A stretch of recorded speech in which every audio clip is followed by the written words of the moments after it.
If you're a facilities manager at a university, you know students rely on the cafeteria for breakfast, lunch, dinner, and the occasional late-night snack. So when a dishwasher breaks down and dirty plates pile up, the mess hall can turn messy in the blink of an eye. Enter Grainger. With over 1 million industrial-grade products and fast delivery, the product you need now is never far away. So you can turn that dishwasher back into a lean, clean washing machine. Call, click Grainger.com, or just stop by. Grainger, for the ones who get it done. Check engine light on? Take the guesswork out of your check engine light with O'Reilly Veriscan. It's free. Ask for O'Reilly Veriscan today. O'Reilly Auto Parts.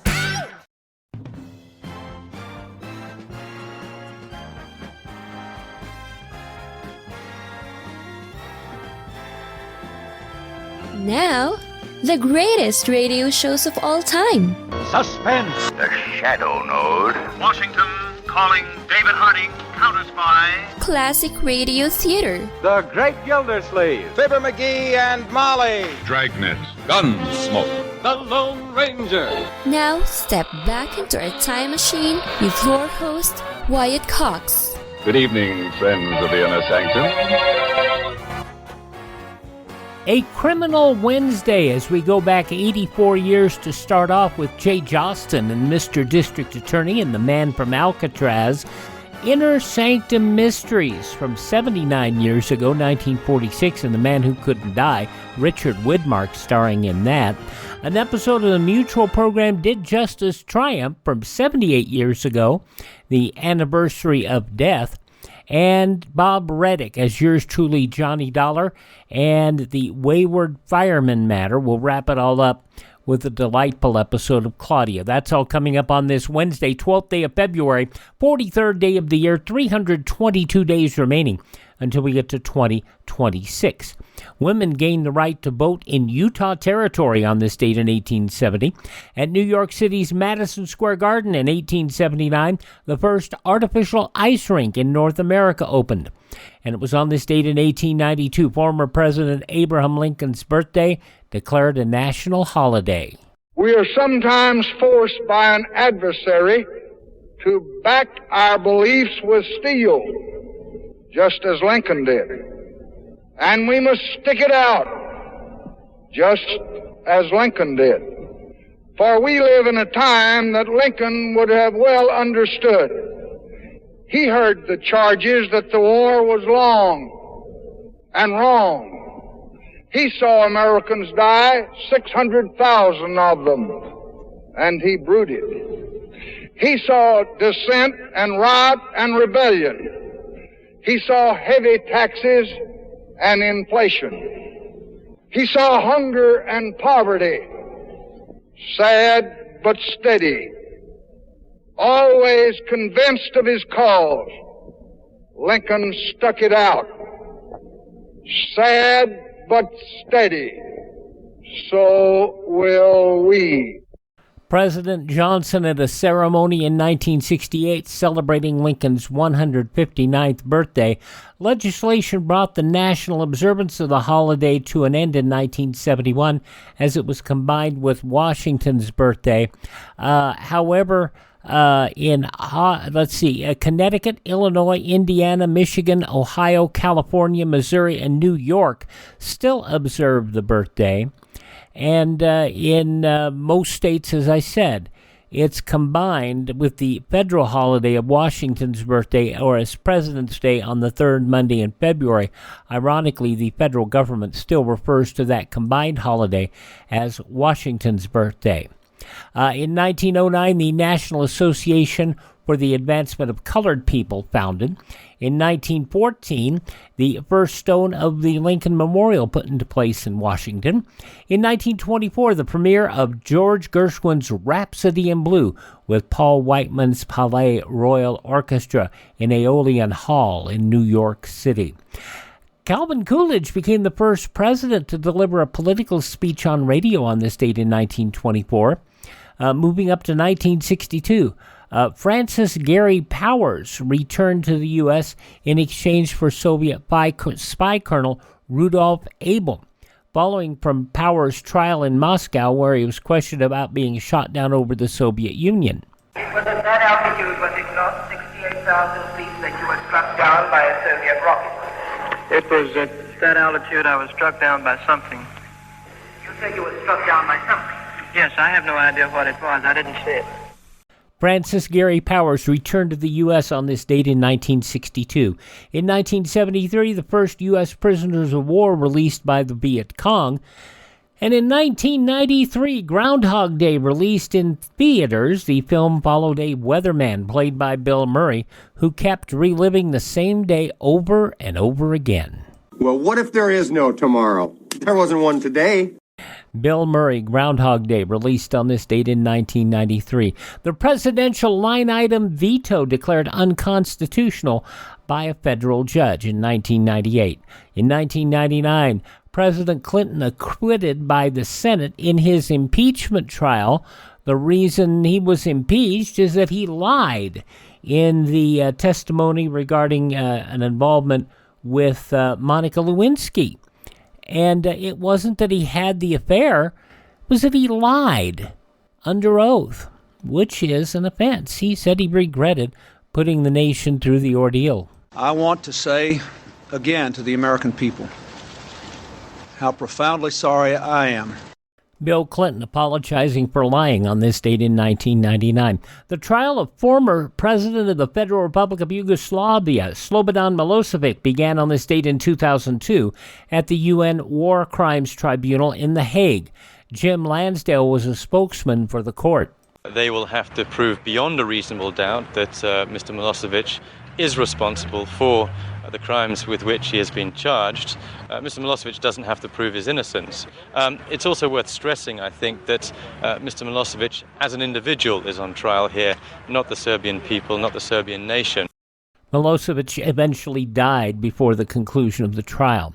In 2002, Secretary of Energy made the decision that Yucca Mountain, here just a little ways south of me, was suitable to be the U.S. nuclear repository. It's a decision that has been fought across the state of Nevada, and you know, it will. The concerns about what could happen to that nuclear waste getting to the mountain is a major concern. And once it gets there, what about the million people here in the state of Nevada? What happens to them if there's a problem? Because, you know, if you've got a big nuclear repository, that becomes a target for terrorists, heaven forbid. Oh, in 2004, Mattel announced the split of Barbie and Ken. Russell Aarons, vice president of Barbie marketing, said both dolls will still be available separately, but would no longer be marketed as a couple. Ken and Barbie have been together 43 years. And unfortunately, the time has come, the flame has burned out in their romance, and they're going to spend some time apart. Yeah, the whole story of Barbie. Barbie don't need no man. Yeah.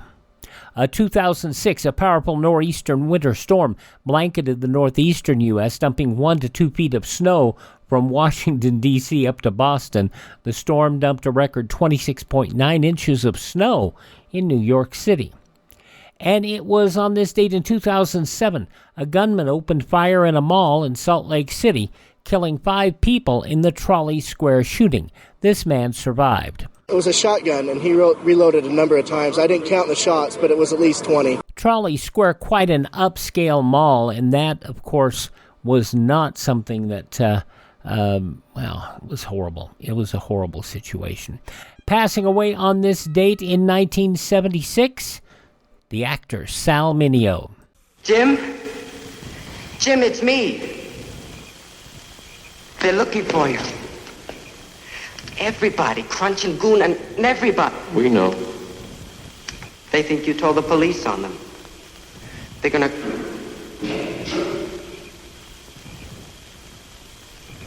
Who's in there? Nobody, just us chickens. Who's in there? Judy's up there. Let me in? Yeah, all right. From the 1955 motion picture Rebel Without a Cause, Sal Mineo, passing away on this date back in 1976. Also passing away on this date, musician-songwriter Eubie Blake. Saw him on The Tonight Show. He was a delight. Screamin' Jay Hawkins, I put a spell on you. Football coach Tom Landry. My mom always referred to him as the man with the hat. He still wore one all the time on the sidelines. Not a baseball cap. He wore a real hat. Also, Peanuts creator Charles Schulz, passing away on this date in 2000. 4 people passing away of note on this date in 2000. Screamin' Jay Hawkins, football coach Tom Landry of the Cowboys, back when they were a really good team. Charles Schulz of Peanuts fame, and singer Oliver, Good Morning Starshine. Such a wonderful song. Also passing away on this date, Sammy Smith, Help Me Make It Through the Night. Sid Caesar, a funny, funny man, along with a man who was delightful on television but was best as a radio announcer and had the sense of humor. Gary Owens. You see his work on Laugh-In. That's not a third of what he could do on radio. It was great. Singer Al Jarreau, After All. He's did so much wonderful, wonderful music. But the former WWF champion, Pedro Morales, although at the time I think it was still the WWWF, Worldwide Wrestling Federation. He passed away on this date in history, and Ghostbusters director Ivan Reitman passing away on this date. Naturalist Charles Darwin, born on this date. As we mentioned earlier, this was President Abraham Lincoln's birthday. Labor leader John L. Lewis. You hear him referred to most of the time for his work with the United Mine Workers Union. General Omar Bradley. TV host Ted Mack, who took over from Major Bose in the amateur hour realm. Musician and band leader Tex Beneke.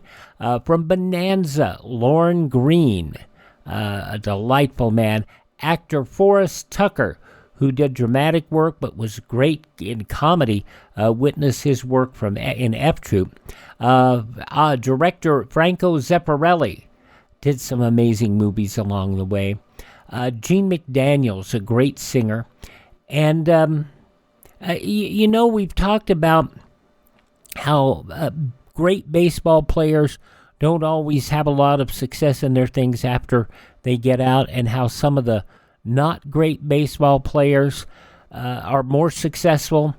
On this date, passing away in 2016 at the age of 90, but born on this date, was Joe Garagiola.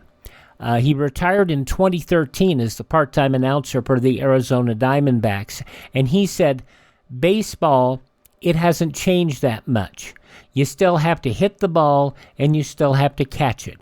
Good players will win, and bad players will lose. Winners win, and losers make excuses. It's as simple as that. Garagiola had a wonderful career in the media. And hosted, I believe he hosted the syndicated To Tell the Truth and a number of game shows. Joe Garagiola, born on this date in history. Hi, this is Jeff Foxworthy. It is now time for the birthday announcements. The following people are now officially older than dirt. The motion picture tale of Buford Pusser, Walking Tall. Joe Don Baker, who played Pusser in the movies, 89 years old today. Children's author Judy Blume is 87. I remembered so well what it was like to be that age, and I just vowed when I started to write, I'm going to be honest. I'm going to tell it the way I know it. Judy Blume, 87 today. Country singer Mo Bandy is 81. Michael McDonald of the Doobies and his big hit Sweet Freedom. Michael McDonald is 73 today. 1982. I can't forget when I'm in love anymore. I can't forget things will never be the same again. I keep forgetting how you made that so clear. I keep forgetting every time you're near. His big hit, I Keep Forgetting. Michael McDonald, 73 today. Arsenio Hall, 69 years old today. From Wilson Phillips, the daughter of John and Michelle Phillips, China Phillips is 57. He played George W. Bush in W. Actor Josh Brolin is 57. Fool me once, shame on you. Now fool me twice, and you can't get fooled again. Josh Brolin, 57 today. He directed The Wrestler with Mickey Rourke, also Black Swan. Darren Aronofsky is 56. She was Wednesday in the Addams Family movies and in the serial Wednesday. Christina Ricci is 45. And from Mean Girls 2 and the In-Betweens, Jennifer Stone is 32. Those just a few of the people celebrating the 12th day of February as their birthday.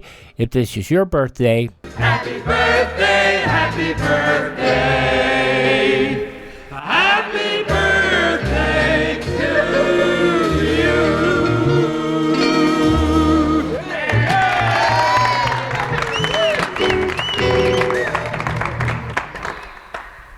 Alrighty, crime drama today as we start off with an episode of Mr. District Attorney. We go back 84 years on this episode of Classic Radio Theater with Wyatt Cox.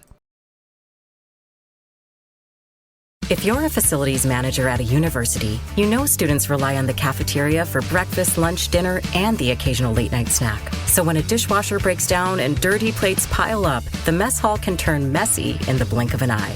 Enter Grainger. With over 1 million industrial-grade products and fast delivery, the product you need now is never far away. So you can turn that dishwasher back into a lean, clean washing machine. Call, click Grainger.com, or just stop by. Grainger, for the ones who get it done. During a national emergency, you may have to be your own fireman. Take the first step now. Remove all fire hazards in your home. Eliminate clutter. Store flammables in a safe place. Good advice anytime, don't you know? Now, Mr. District Attorney, 84 years ago, Jay Jostyn, as the unnamed at the time Mr. District Attorney, February 12th, 1941, the Man from Alcatraz. Mr. District Attorney, champion of the people, defender of truth, guardian of our fundamental rights to life, liberty, and the pursuit of happiness.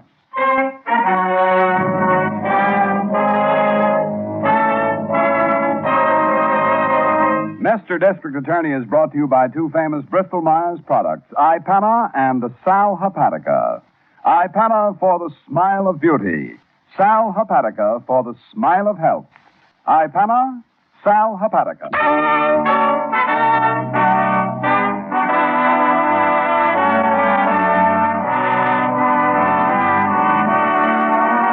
And it shall be my duty as District Attorney not only to prosecute to the limit of the law all persons accused of crimes perpetrated within this county, but to defend with equal vigor the rights and privileges of all its citizens.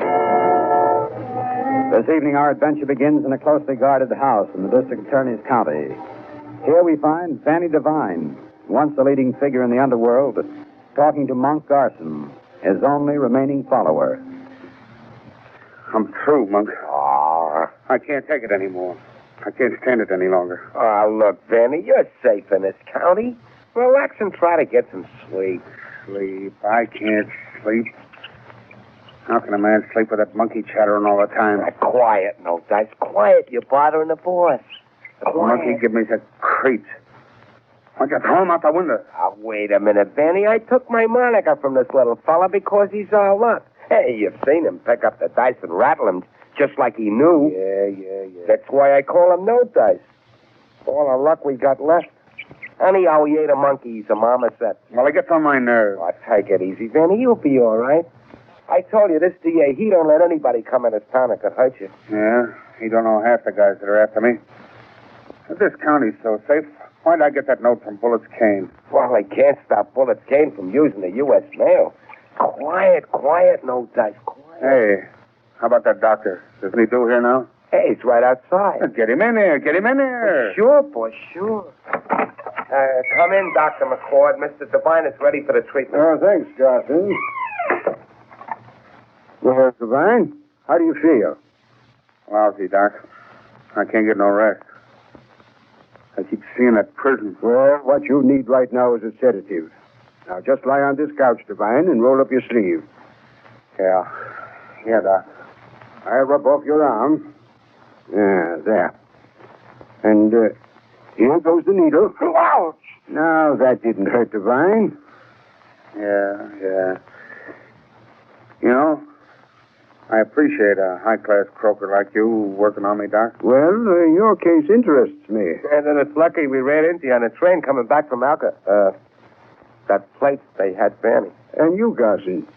You were really the only one waiting for him at the gates there. Yes, sir. Yep. Just one guy, little monk here. It's like he says, Doc McCord. With my health and nerves the way they are, we're playing a nice party to find you've got your practice in the same town I'm heading for. Well, Devine, I can see you're suffering from a classic fear neurosis. Well, I get plenty to be afraid of. Now, I'm warning you.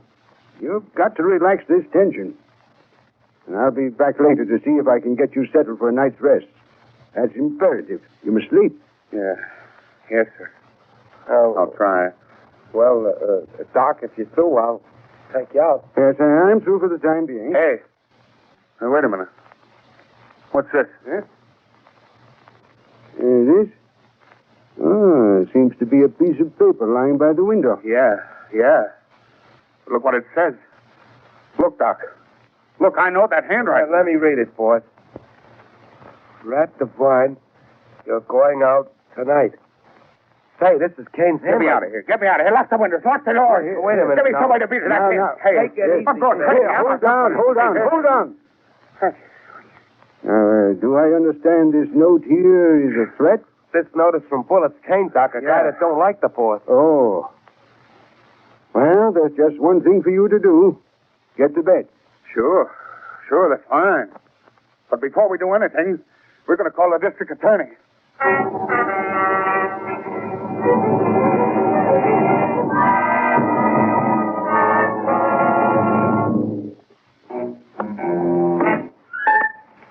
Any of me seen now, nurse? Oh, yes, Mr. District Attorney. Doctor left no instructions about visitors at all. Hey, is that the law? The DA? Yes. We'll bring him in. All right, come on, Harrington. Right.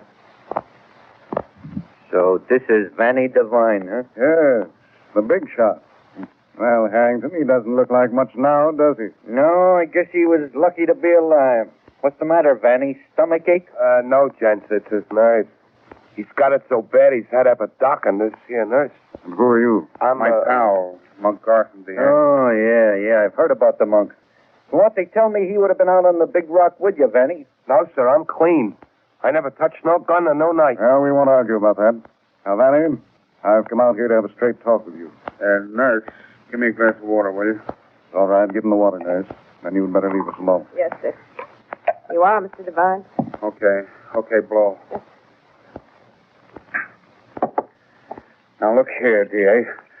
Hey, what is this, a zoo? It's just my marmoset. No, I see. He wants to drink of the boss's water. Well, get him out of here, too. All right, boss. All right. Don't get yourself nervous. Come on, no dice. Don't get nervous. Now, listen, DA. You got to protect me. You got to. Well, why should I protect you? And from what? I got a note, DA. Came from Bullett's Kane. He tells me I ain't going to live another night. From Bullett's Kane, huh? He ain't one of your fans, Vannie. You got that note right here? Was it mailed? There was two. One was mailed. One wasn't. Oh, then Kane's in town. I expected that when I heard you had showed up. Now, wait a minute. You got to protect me. I'm clean with the law now. What, with 5 years on the rock for income tax fraud? I think you came clean at cut rates, Vannie. Yeah, by right Hey, now, look, go easy. No, it isn't you I have to protect. It's the people of this county. That's why I'll see that you don't get killed. But you've got to play it my way. Well, what way is that? You'll stay right here in this house and not go out. There'll be no gun battles on the streets of this town with innocent people killed. Just stay right here. Huh? Yes, and I'm going to ship those bodyguards of yours that I met downstairs out of town. What? I don't like their looks. But you can't leave me alone. No, you won't be alone. Monk Garson can stay with you. Inspector Brophy and his men will guard the house. Now, you stay right here and you'll be safe until we've rounded up Bullett's Kane. And then you'll both get out of town. Now, you'd better play ball with me, Vannie. I'll be back this evening to be sure you have.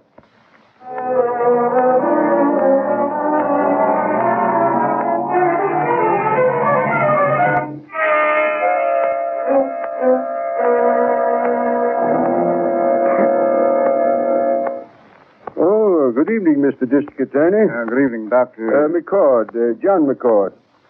My patient here told me you were looking after him. Well, I don't think you could call it that, Doc. We didn't ask him to play in our backyard. How do you feel, Vannie? You got those cops downstairs? Yes, they're there. That's good. This excitement, it ain't good for my heart, is it, Doc? Well, let's not worry about your heart. Oh, nurse, Yes, sir. in case the patient can't sleep tonight, I'm leaving these capsules. 3 of them. Yes, sir. Now, 1 of them ought to make him comfortable, but give him as many as he seems to need. Yes. Now, Devine, you relax. Yeah. The district attorney's here. You've got to realize you have nothing to worry about. That's what you say. No. This attitude isn't helping you any. Well, good evening, gentlemen. Good night, Doctor. Good night. Now, nurse, I want you to see... Well, Vannie, you're a lot more trouble than you're worth. Listen, you saw that note I got for Bullets, Kane? He wasn't fooling. If you'll just see me through this, I'll get out of the country. Canada, Central America. I'll find it. You will certainly get out of this county, my friend. We'll locate Kane. We want to get rid of him, too, as I told you. And when we find him, you both go. But you ain't going to let him send me over. That ain't legal to you. Yeah, it looks a lot different on the receiving end, don't it, Vannie? I'm staying here myself tonight. You? Does that make you feel any better? Why, yeah, sure. Sure, that's fine. That's mighty fine. Yes, I've even brought my secretary, so I can keep up with my work while I'm staying here. Yeah, don't forget, brother, it's not because you rate it. Well, whatever it is, I'm mighty grateful. That's all right. Save the thanks. Hey! Who? Oh. Go ahead, Devine. Answer. Hello? Hello, Vannie. Who's that? This is Bullets Kane. Huh? I just wanted you to understand. I know you got cops there. I know you're beef to the DA. You're still going over tonight. Hey, wait. That's all rat. Hey, DA. Call my cops. Call those cops. Get him in here. That was Kane. This time on the telephone. Get him in here. You'll never be, Devine. You're not going to be killed by Bullets Kane.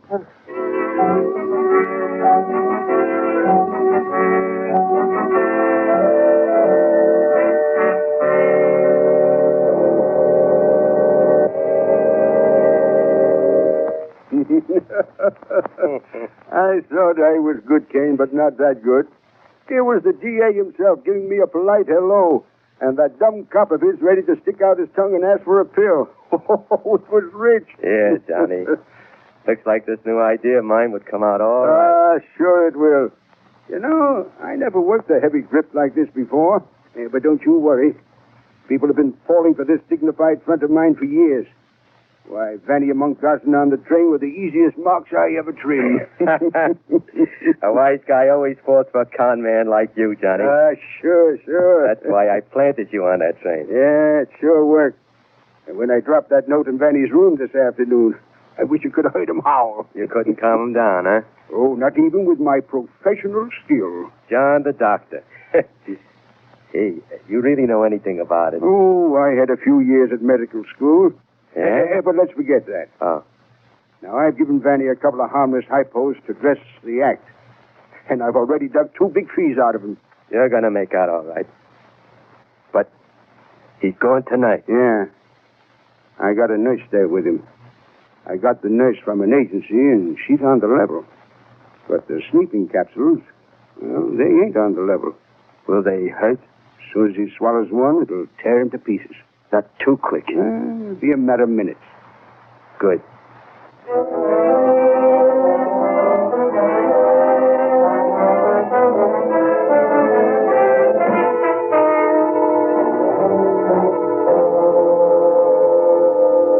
Now, let's have a look at my watch, son. It's 11:30. I don't want to keep you any longer. Oh, that's all right. No, you better get home now. The rest of this can wait until morning when we're back in the office. But are you going to stay here all night? Yes. Harrington and I, Brophy and the police. Oh. Yeah. Quite a turnout for a bum like Vannie Devine, ain't it, Miss Miller?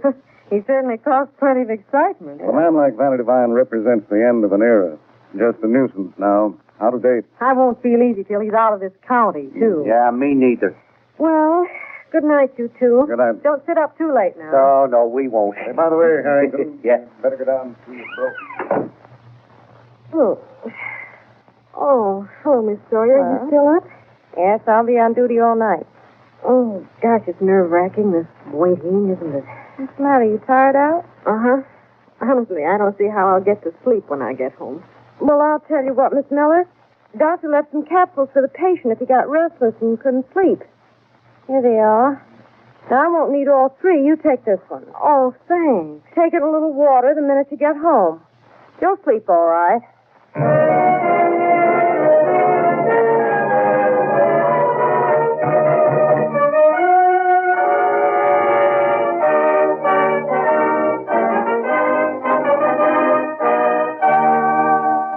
In just a moment, your district attorney will continue with this case.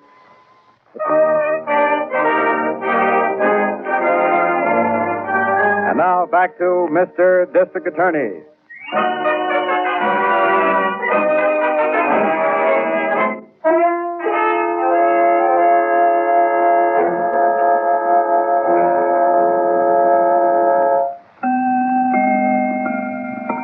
Hey, what's that?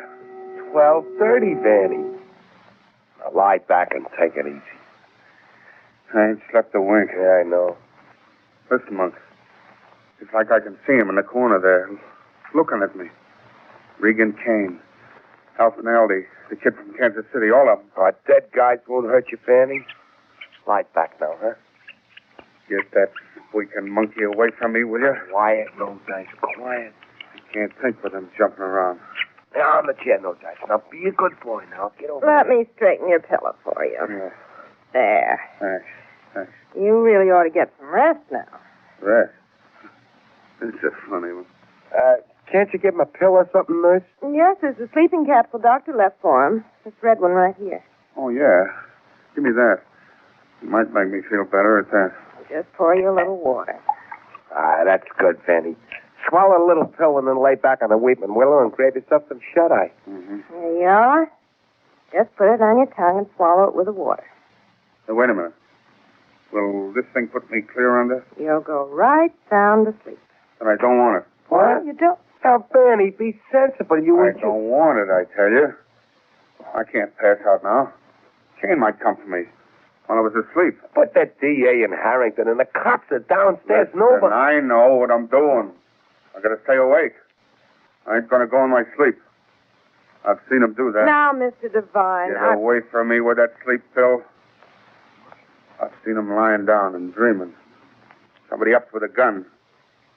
It's a big sleep. Oh, no, not for mine. Mm-mm. Well, all right, Vannie, all right. Oh, no. Oh, then brace up, chappie. You're among friends here.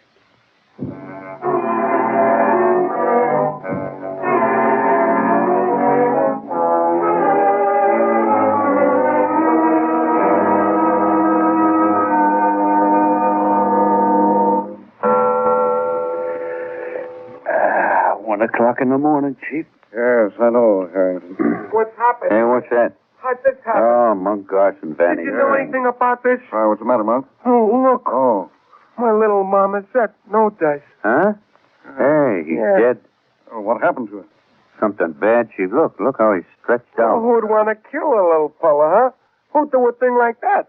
What's it gonna hurt in a poor little thing? Yes, Yeah, maybe look. it is. Yes, sir? Here, take a look. What do you think? Oh, the little marmoset. Well, what happened to him? What would do like that to him? Wait a minute.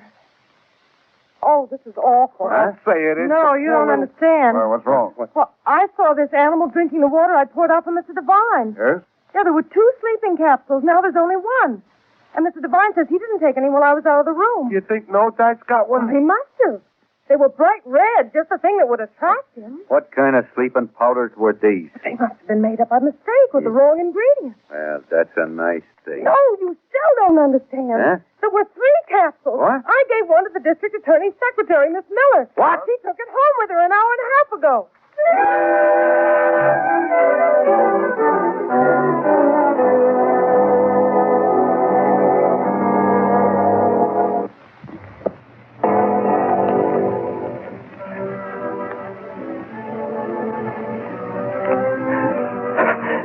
our door, Chief. Yes, I know. Listen, the radio's on. Yes. I'll break this door down. Oh, no. Try a pass key first. Maybe quicker. Right. All right. Come on. There she is, Chief. Yes. Stretch out in an armchair with the radio grinding. Turn it off. Chief, look at this kid. Yes. She's out like a light. Miller. Chief, this cat. Miss Miller. Hello. Oh, please, Miss Miller, answer me. Did you take that capsule? What on earth? What capsule? The one you got from Devine's nurse. Yeah. Oh, that. Yeah. No. What? Well, it turned out I didn't need anything to make me sleep. You see, Oh. I turned on that night owl radio program and dozed right off in this armchair listening to it. Oh. Say, what's gotten into you? What? Do you still have that capsule? Well, yes. What's wrong? That sleeping medicine is deadly poison, intended to kill Vannie Devine. What? No, wait a minute. Don't faint. No, I won't take. But why did that nurse give it to me for? She didn't know, of course. Now, take it easy, Miss Miller. Yeah. Now, Harrington, back to Vannie Devine. They'll try to get him some other way.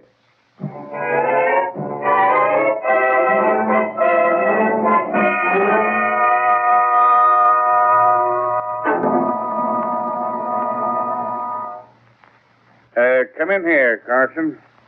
Okay. Sit down right by the bed here. All right. You heard about the snow dice, didn't you? Yeah. That's what I want to talk about. Well, I don't. Now, look here. That monkey got a hold of some stuff that was meant for me. That's right, and if it hadn't been for him, I'd have turned up my toes the same way. Oh, ain't you got anything to say? I got plenty to say. All to you, you double-crosser. What is this? I don't make you. You get me all right. Who planted that poison? Well, I don't know. Not the nurse. I never seen her before. Yeah, but Not the doc. Where would his practice be if he handed out a dose like that? Something's got into you, Vannie. Relax. Not with you around. You were the guy that planted that stuff to kill me. You. The one guy I thought I could trust. But you can trust me, Vannie. I never tried to kill you. You got me wrong. What? Oh, wait. Who hired you to shove that poison into my medicine? It was Kane, wasn't it? You got no call to lay me out like this. Kane couldn't hire me to hurt you, Vannie. I don't believe you. You're a crook, and in the long run, a crook will turn on you. Oh, that's great. You're the one to talk, ain't you? Never mind about me. I can take care of myself so far as yours is concerned. Then you better start doing it. After a deal like this, nobody'd blame me if I did go to work for Kane. Oh. So it's out in the open now. Yeah, you're bound to be wrong about me. Nothing else will do. Yeah, that's gratitude. So long, big shot. Now, wait a minute. Huh? What now? Don't you want to shake before you go? What for? Well, it's just from now on, I got to go at single duke. For myself. Might as well make a clean break here. We're going to split. Let's split even. Run over and shake hands. There. Hey, let go of my hand. Not this morning, you chipper. What do you got there? Vannie, be careful. A knife. Vannie. From under my pillow. Vannie,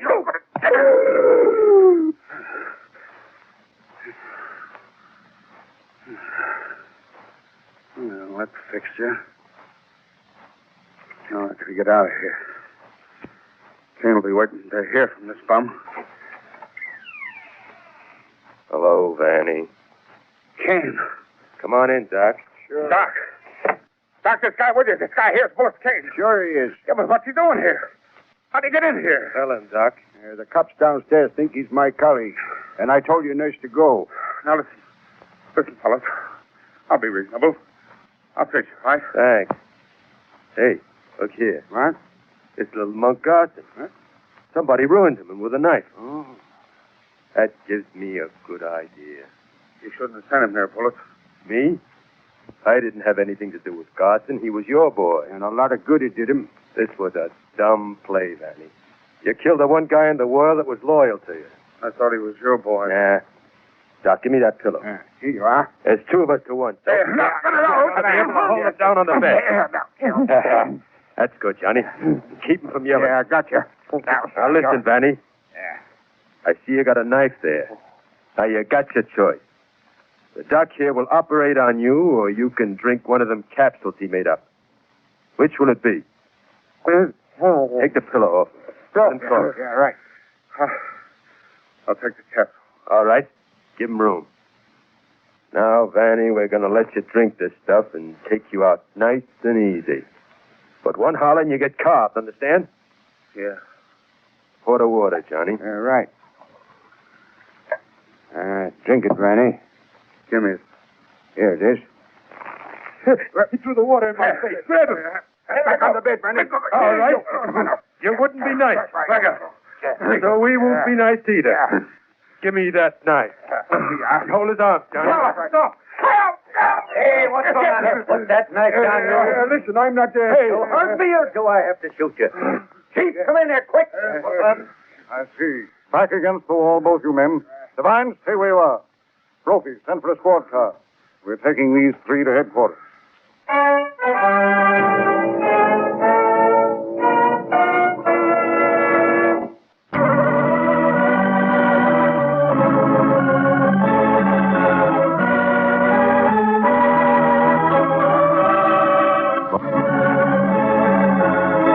The names of all characters in tonight's dramatization are fictitious, and any resemblance to names of living persons or actual places is purely coincidental.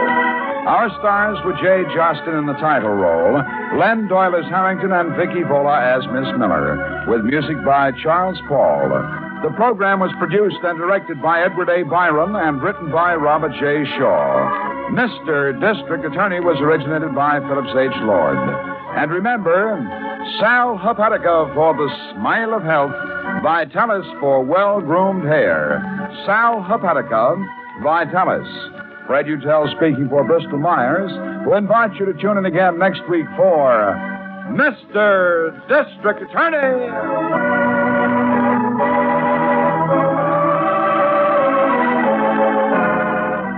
84 years ago, February 12th, 1941, Mr. District Attorney here on Classic Radio Theater with Wyatt Cox. I got to tell you, I did not edit the commercials out of the show. Somebody else did that before it got to me. I know you enjoy hearing those old-time commercials. Coming up next, we'll have an episode of Inner Sanctum Mysteries, and I know this one wasn't edited because of who I got it from. Will be from starring Richard Widmark.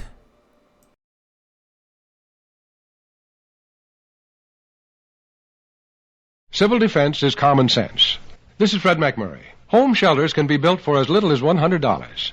Simple plans for building inexpensive home shelters are available free from your civil defense office. Ask for a copy of the Family Fallout Shelter booklet. Now on Classic Radio Theater with Wyatt Cox, The Creaking Door, Inner Sanctum Mysteries. This goes back 79 years ago to February 12, 1946. The Man Who Couldn't Die.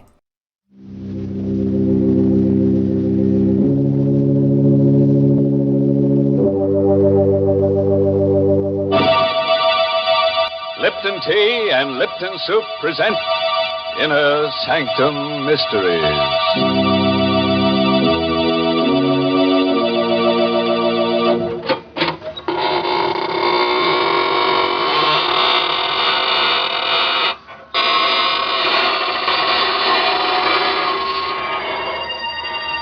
Good evening, friends. This is your host of the Inner Sanctum inviting you in through the creaking door. Come on in and enter into the spirit of things. Don't pay any attention to those gurgling sounds you hear. They're the unfortunate ones. The midnight spirits who are caught haunting before midnight. Poor things. All they can do now is gurgle because they've evaporated into the still spirit.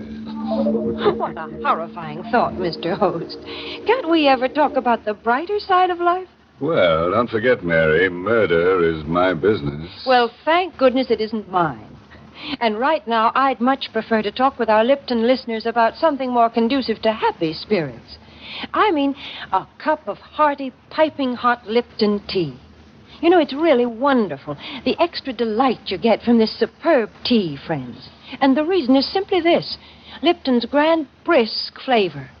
Brisk, you know, is the tea expert's own word for the fresh, full-bodied, lively flavor of Lipton tea. Because unlike ordinary teas, Lipton's is never flat-tasting or lifeless. Lipton tea is always spirited, full-flavored, truly satisfying. Why, I'd even go so far as to say that once you've tried it, I think you'll enjoy Lipton tea more than any other tea you've ever tasted. And I'll go even further, Mary, and introduce our listeners to tonight's story. It's an original radio play written especially for Inner Sanctum by Emil Tepperman and starring Richard Widmark in the role of Alex Gregory.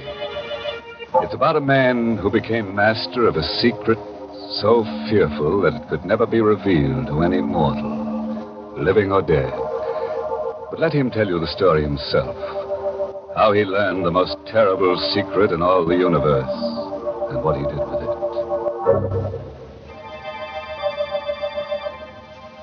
It was an evening in September, the 15th to be exact, when I first learned of the existence of elixir number 4. It happened at Professor Jarman's house just off the college campus. You've heard of Jarman, of course. He was to chemistry what Einstein is to physics. But it was his daughter, Elaine, that I was interested in that evening in September when I rang their bell. Well, hello, Alex. Oh, gosh, is it that late? I'm not even dressed. Hi, sweet. Snap it up, will you? The last show starts at 8:30. Oh, it won't take me long. Wait for me in the library. I'll be ready in a jiffy. I knew my way around the house. I went into the library, and the first thing I noticed was that the door to Professor Jarman's private study was ajar. It had never happened before. The private study and the laboratory beyond were forbidden territory in the Jarman home. Not even Elaine was allowed in there. And now the door was open. I'd heard stories of Jarman's experiments with new and secret formulae. So here was a chance. A possible chance to find out what the old codger was working on. I couldn't resist. I pushed open the door and I stepped into the private study. I could hear Jarman in the lab talking to himself. Elaine had told me once that he always talked to himself in the lab. I stood quietly in the study, but I couldn't make out what he was saying in there. I looked around. The study was just a small cubbyhole with a chair, a bookcase, and a desk. And on the desk, I saw the open diary. A single sentence was written on the open page. I stepped closer. And then I got the first shock. For that sentence was written in Latin. My Latin was rusty, but I was able to decipher the words, Vitae secretum in elixir quartum perpetus habeo. In elixir number 4, I have the secret of perpetus life. Perpetus. That was the one word I couldn't seem to place. In elixir number 4, I have the secret of something. Life. I was puzzling over that word perpetus when suddenly the laboratory door was flung open. What are you doing at my desk? Oh, hello, Professor Jarman. I asked you, what are you doing at my desk? Well, the study door was open. I thought I'd see if you were in here. You were reading my diary. Oh, no, Professor. You saw the entry in my diary. Well, really, Professor, I assure you. Do you read Latin? Latin? Well, I don't understand. You're sure you don't understand that? No, I don't. Here I am, Alex. Ready and... Why, is anything wrong? Elaine, I've told you time and again, no one is to be admitted to my study. Oh, I'm sorry, Dad. You must have left the door open. Oh, Alex, you shouldn't I'm terribly sorry, Elaine. I found the door open, and I thought Professor Jarman was in here. I just wanted to say hello. All right. No harm done, as long as you can't read Latin. I'll get along, you two. I'm busy, but keep out of my study hereafter. I took Elaine to the movies, but I haven't the faintest recollection of what the picture was about. Through my mind kept running that Latin sentence, Vitae secretum in elixir quartum perpetus habeo. When I said goodnight to Elaine at her door after the show, I hurried home to my room and I got out an old Latin dictionary. I looked up the word perpetus. And then I got a strange, cold feeling down my spine. For the word perpetus meant perpetual. The Latin sentence which Jarman had written in his diary meant, in elixir number 4, I have the secret of perpetual life. Professor Jarman had discovered the secret of immortality. All the next day, I conducted my chemistry classes purely by instinct. I couldn't take my thoughts from elixir number 4. Every voice in the classroom seemed to sing the same refrain. Accomplished by adding to a dilute solution of H2SO4 a quantity immortality. Never to know the fear of death. To live on serenely. To watch the world change through the centuries. Never to die. It grew on me like a festering tumor, this terrific dream of immortality, everlasting life. I had to have elixir number 4. In the afternoon, the first free period I had, I went down the hall to Jarman's office. Come in. May I come in for a moment, Professor?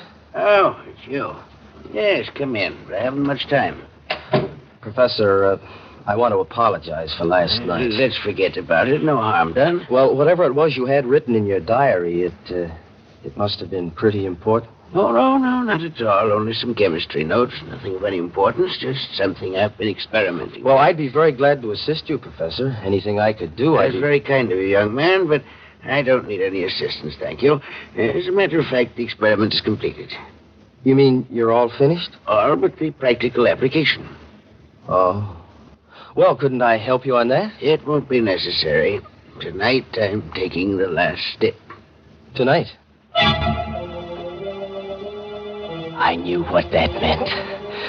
Tonight, he was going to use elixir number 4. He was going to administer it to himself. I had to act tonight or never. Jarman's keys were on his desk. I distracted his attention, and I managed to pick them up without his noticing.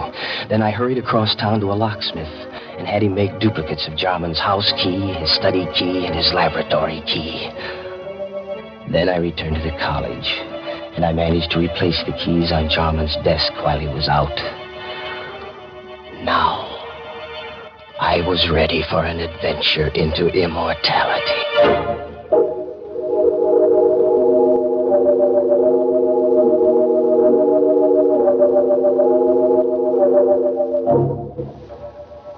At 8:30 that evening, I let myself into Jarman's house, opened the study door, and stepped quietly over to the laboratory.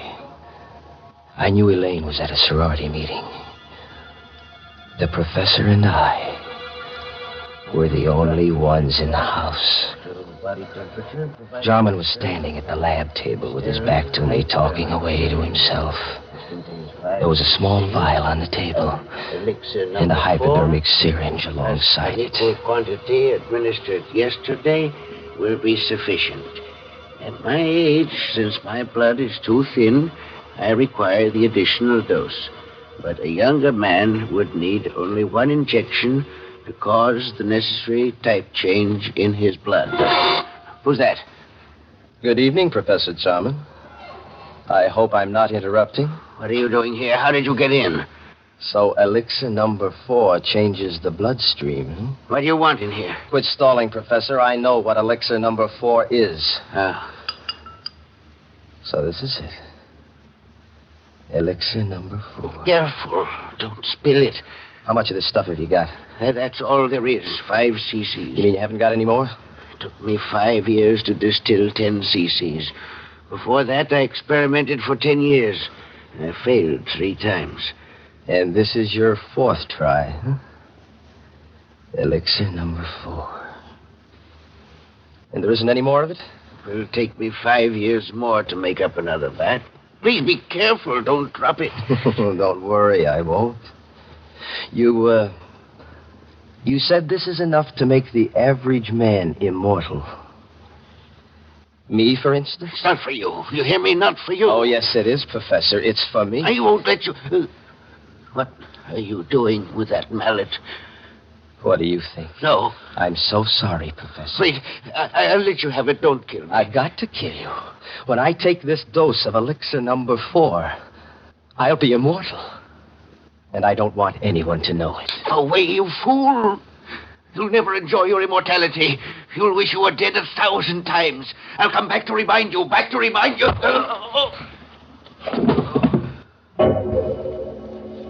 I didn't hit him hard enough to kill him. That wasn't part of my plan. But when he lay unconscious on the floor, I searched among the chemicals until I found what I wanted. I mixed some chemicals in a test tube, and I watched the fumes forming. Then I held the test tube against Jarman's mouth, forcing the deadly gas into his lungs. When I was sure he was dead, I wiped the tube clean of my fingerprints and put it back in the rack.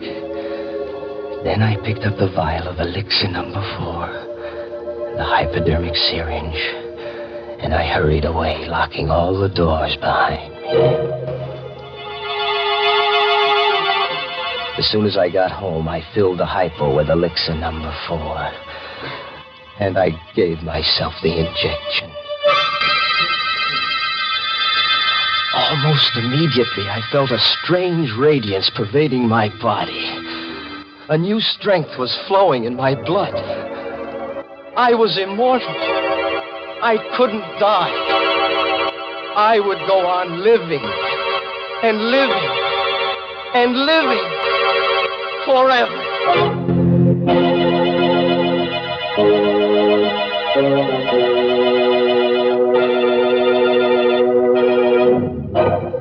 Hey, what's going on here? What's all this about living forever? If you ask me, it would be more of a curse than a blessing. Now, just suppose we all took a shot of this elixir number 4. I think of all the people who'd lose their jobs. Grave diggers and stone cutters and shroud makers and hearse drivers and... Oh, I go on. You see what I mean. Why, everybody'd be out of a job. We'd all practically starve to death. Well, then, Mr. Host, maybe we can be glad that nobody has ever found the fountain of youth. You know, I think it's not a matter of trying to live forever. The important thing is to get more enjoyment out of every day. Mm-hmm. For instance, Mary. Well, for instance, one splendid way to get more enjoyment out of an otherwise dull day is to invite your friends in for tea. It's a delightful neighborly custom, made even more delightful when the tea you serve is Lipton's, because there's so much extra pleasure in Lipton tea. The party will seem more of a party. The conversation will be more sparkling, and your reputation as a thoughtful hostess will soar to the skies the moment your guests take their first sip of Lipton tea. For Lipton's wonderful brisk flavor makes it a favorite with everybody. So when friends drop in for tea, or the family gathers around the dinner table, serve them Lipton's, tea at its delicious best. And now let's get back to our story. We're all anxious to see what this fellow Alex does with his secret of perpetual life. Just imagine, a man with all that time on his hands. Time to kill. And kill. And kill. Immortality. I had it in my blood. I could feel it pulsing in my veins. The vitality, the power. I had to establish an alibi. Not that I expected to need an alibi. Jarman's death would surely look like an accident or suicide when his body was found in the laboratory in the morning. But I wasn't taking any chances on a murder charge. I had so much more to lose now. Wouldn't it be ironic if they were to execute me for murder? Me, an immortal.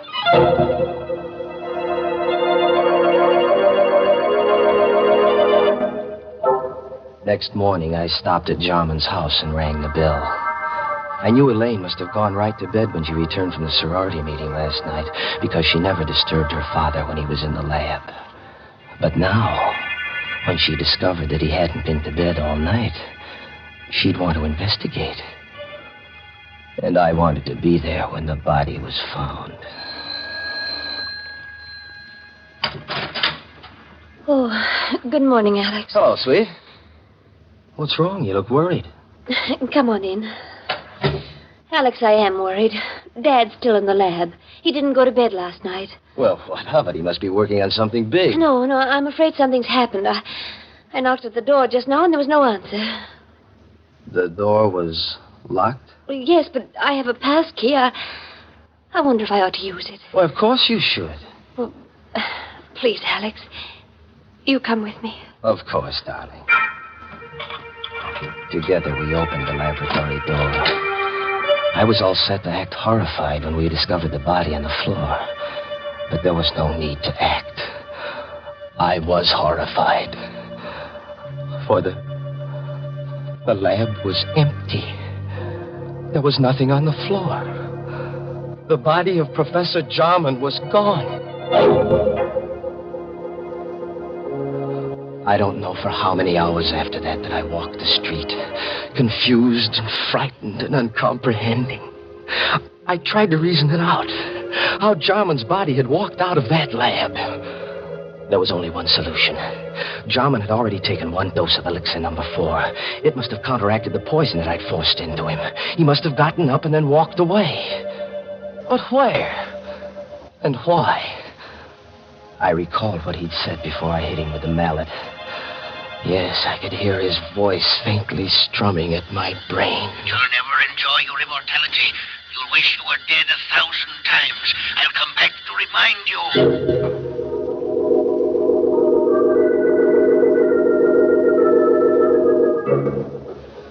The next day, I went to Elaine's house, and I saw that she was taking her father's disappearance pretty hard. Oh, Alex, I don't know what to make of it. Do you think that Dad... that he's... Now, take it easy, baby. Maybe he's just suffering from amnesia. Maybe he just walked out of the house. He might turn up tomorrow. I have a terrible feeling, Alex, that he's dead. What makes you think so? Oh, I don't know. Now, please, Elaine. That won't do you any good. Oh, but it's the uncertainty. If I only knew for sure. Alex, do you believe in mediums? Communicating with the dead? Do you believe a medium can put you in touch with the dead? Oh, is that what you're thinking of, darling? Going to a medium? But don't you see, Alex, if Dad is dead, maybe... I was worried, too. I had to know if Jarman was dead or alive. I had to know before I could start enjoying life. Yes, that might be a good idea, Elaine. Can't hurt to try. There's a medium in town. Oh, I don't know what I want to do. Let me think about it. Well, sure, darling.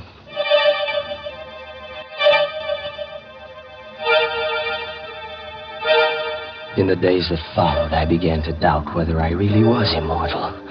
Was elixir number 4 really the elixir of life? Was I really going to live forever?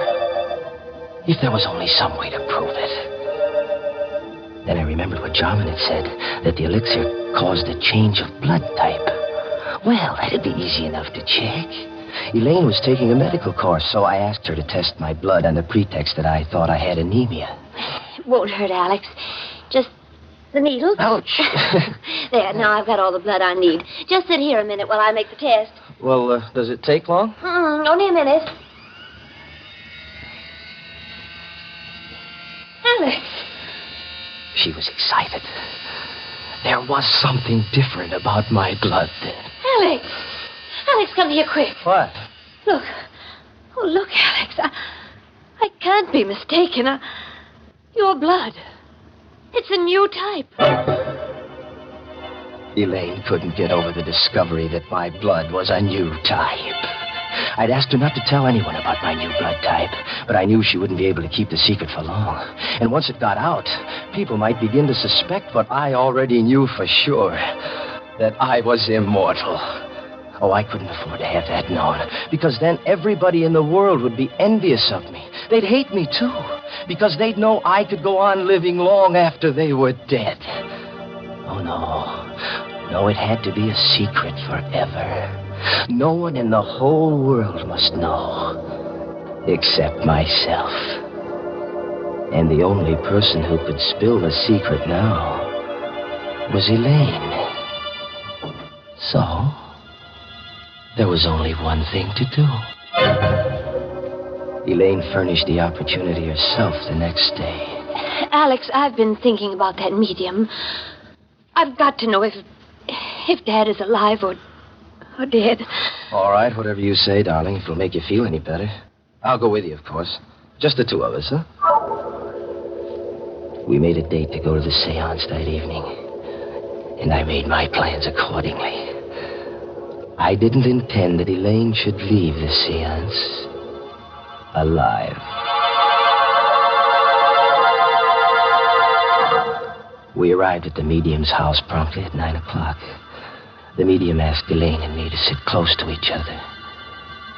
And then she put out the lights.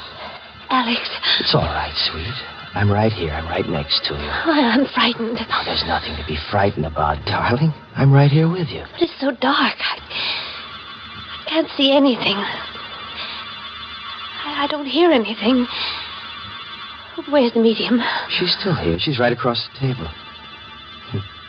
She's gone into a trance. Do you think she'll contact Dad's spirit? I don't know, darling. Wait and see.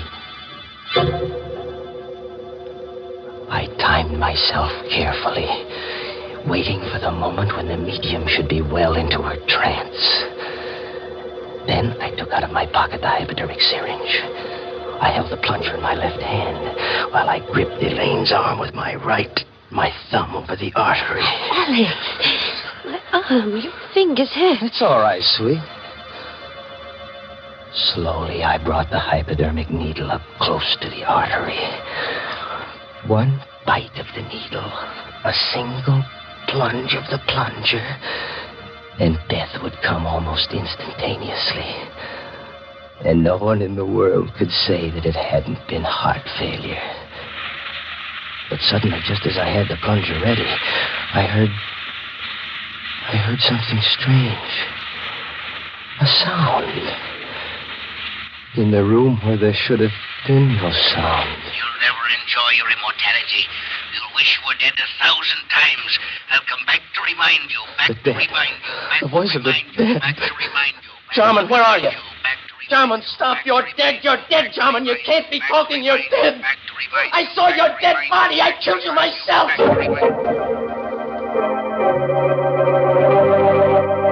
Suddenly, the lights flashed up. The room was full of police. Arrest him, officer. He killed my father. You heard his confession. That voice. That was Dad's voice, Alex. A recording. What? A recording? That's why he always talked to himself in the lab. He had a wire recording machine.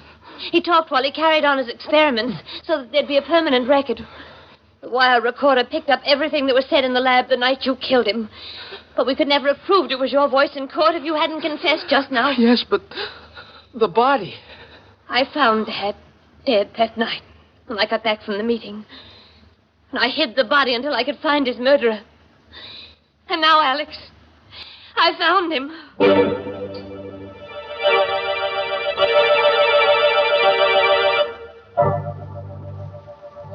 All through the trial, Elaine sat and watched me. All the time the jury was out, she sat and watched me. And she watched me while they read the verdict of guilty. Her eyes never left me when I stood up to be sentenced and heard the judge say, Alex Gregory, it is the judgment of this court that you be confined to the penitentiary for the rest of your natural life.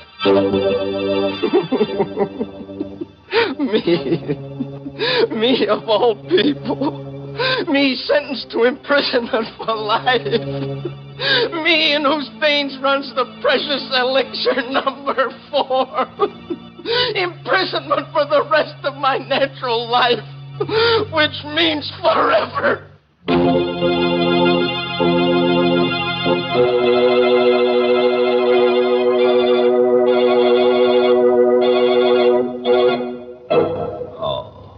You know, I feel kind of sorry for Alex. He really got a tough break. Locked up in a cell for all eternity and no way out. Yes, looks like they'll have to build a new jail around him every 1,000 years or so. course, there's one way out for him.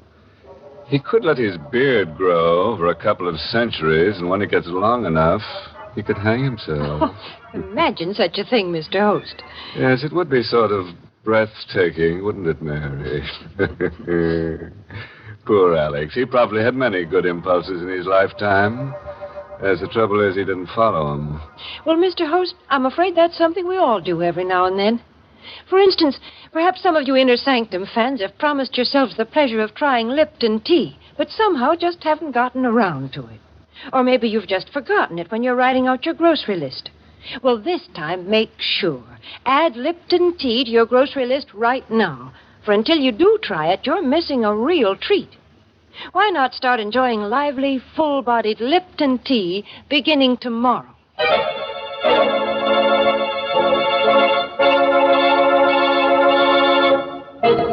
And now, friends, before I say goodnight, here's a pleasant bit of philosophy. Biologists tell us that all life starts in a little cell, and for convicted murderers, it ends there, too.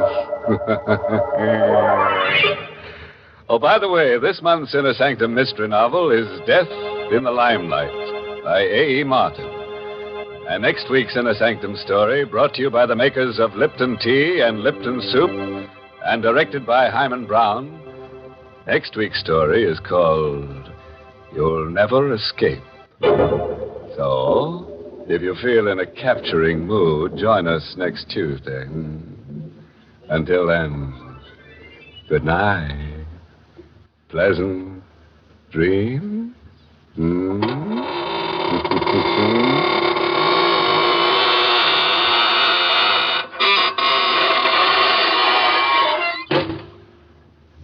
Friends, you want to know how to make an ordinary meal into a feast? Start it right. Start it bright with tempting, heartwarming Lipton's Noodle Soup. Lipton's Noodle Soup is ready to serve in a jiffy, and what a treat it is. Lots of tender, golden noodles and a world of real chickeny flavor that makes it taste homemade. It's economical, too. Lipton's Noodle Soup mix costs less and makes lots more than canned soups. So try Lipton's Noodle Soup real soon. And don't forget to tune in next week at the same time for another Inner Sanctum Mystery.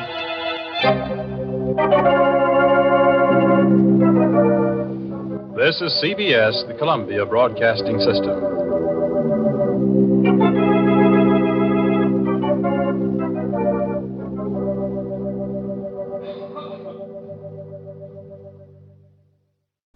Boo!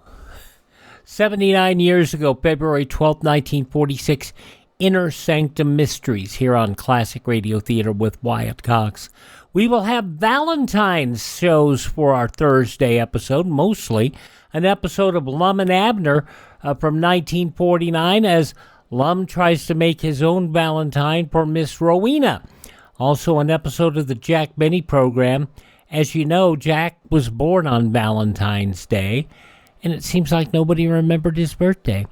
Bill Harris and Alice Faye from 1951, a Valentine's Day themed show, and an episode of Queen for a Day starring Jack Bailey. We've never had this on, from 75 years ago, as people try to convince the audience that they're the most deserving for whatever gifts they want. We'll also wrap it up with an episode of Superman and another installment of the Ghost Car story. Up next, Did Justice Triumph?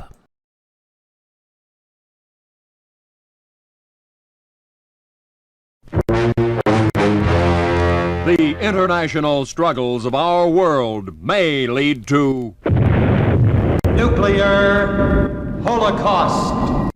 To survive, you must have protection from radioactive fallout. In the past, heavy equipment necessitated a long, costly operation for out-of-home shelter installation. Today, Survivall basement-type shelters offer a combination steel and concrete do-it-yourself fallout shelter. Civil Defense approved, Survivall offers maximum protection from fallout and falling debris, plus a basic equipment kit for family survival. There's low initial cost and FHA approval. Nothing down and 5 years to pay. For your family's protection, See a survival shelter today. Learn the story of the survival fallout shelters by following our stories in the link. There is a link in the show notes or also over at classicradio.stream. Up next, an episode of the Mutual program, Did Justice Triumph? 78 years ago, February 12th, 1947. Did justice triumph?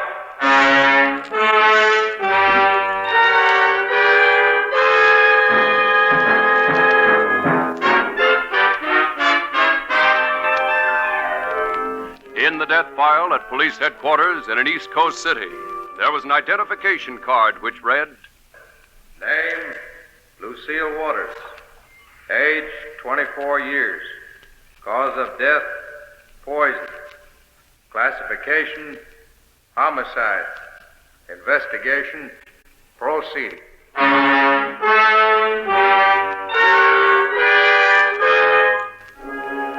Did justice triumph in this case? You will learn the answer tonight as you hear another thrilling reenactment of a famous true justice case. These real stories of the law, pitted against evil and corruption, are brought to you every week so that you may comprehend more fully the vast mechanism of justice in the pursuit of its duty toward the public. Though the names and places mentioned in these broadcasts are fictitious, these are real people and real crimes, based on the famous true justice cases, followed by millions of readers each week in the New York Sunday News and its syndicate. Tonight's case, Anniversary of Death.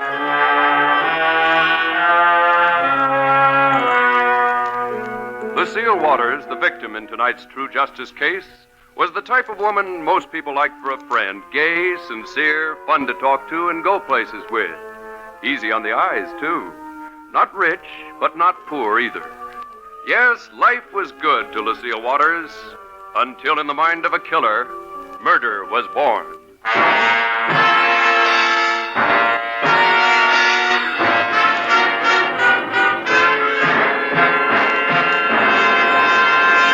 Anniversary of Death begins on the evening of May 20th, when Charles Waters, a tall, husky, middle-aged man, enters the telephone booth of a suburban drugstore.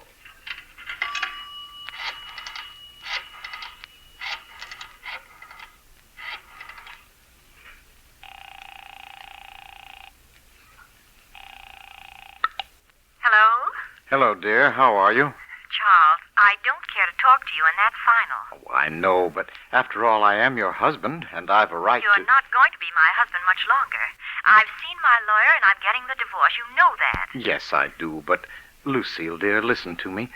Before we can go our separate ways, there are a few things we have to talk about.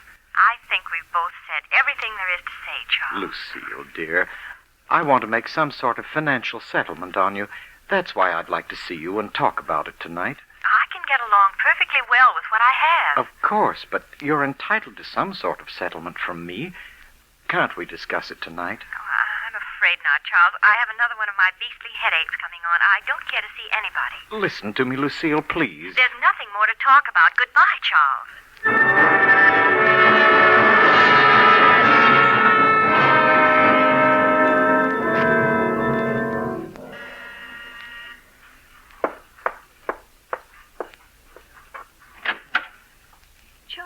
Good evening, pretty lady. Charles, what in the world are you doing on my doorstep? I've already told you that I don't want to see you. Look, dear, I've brought you something. Oh, flowers. Violets for you to wear tonight. We're going to the movies. You are persistent. But really, Charles, there's no use. I won't give in about the divorce. I'm not asking you to. I just want to talk to you about the settlement and then take you to the movies. But I still have such a terrible headache. Oh, I'm sorry. I know your headaches are no picnic. Shall I go over to the drugstore and get you some aspirin? No, I have some prescription tablets in my purse. I'll take some more of them. Oh, yes, I remember. Those always made you feel better. Mm-hmm. You know, I don't feel so hot tonight myself. Today's May 20th, you know. Well, what does the date have to do with the way you feel? Oh, it's a combination of things, Lucille. Losing you, for one thing. And then today's the anniversary of my first wife's death, 2 years ago. Then my mother went in May, too. I just got thinking about them today, and... Oh, I'm sorry, Charles. I guess you do need some diversion tonight. Well, give me the violets and come on in. I'll fix you a little snack of supper. And then the movies, Lucille? Very well, Charles. And then the movies.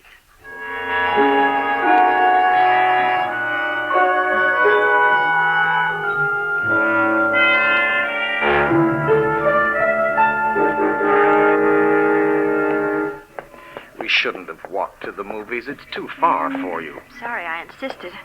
We probably missed the first part of the picture. Oh, I thought the air would do me good. Oh, your head's still aching? Yes. Stomach feels funny, too. Maybe the headache tablets haven't taken effect yet. Well, it's only a few more steps. When we get inside, the picture will take your mind off your troubles. Yes, I'll be all right. Look, Yes. Lucille, you go on in. I'll get the tickets at the box office and meet you in the lobby. Oh, all right, Charles, I will. 2 in the orchestra, please. Oh, I've been cashing 20s all evening. Haven't you got something smaller? I'm sorry, that's all I have. Okay, here you are. Hey, mister, you at the box office. Yes? Come in here quick. Your lady. Oh, what's the matter? She just stepped inside here and bam. Oh, she's fainted. Lucille. Oh, Lucille, dear. That's no faint. She's got convulsions. I know. I seen them before. Good heavens. Get a doctor. Call an ambulance. We'll have to get her to a hospital quick.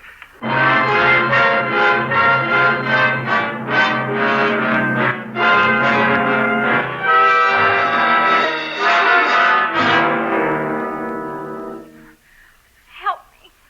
Oh, help me. I don't want to die. I don't want... Mr. Waters? Yes, doctor. How is she?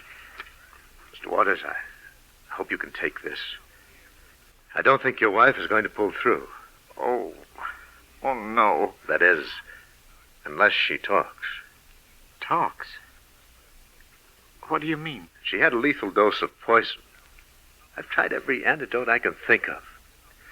She's not responding. If she'd only tell me what she's taken. Well, doctor, you're wrong. My wife wouldn't try to do away with herself. It must have been something she ate. She's probably got ptomaine. Rubbish. I know ptomaine when I see it, and that's not what's wrong with Mrs. Waters. If I could just get her to tell me what kind of poison she took. Doctor, she couldn't have taken anything. I've been with her all evening. It's something she ate. I'm sure it is. Perhaps. But nevertheless, I'm calling the police. The police? Naturally. We always call the police on a suicide. But this... Even when there's an element of doubt, as there is in this case. We always call the police.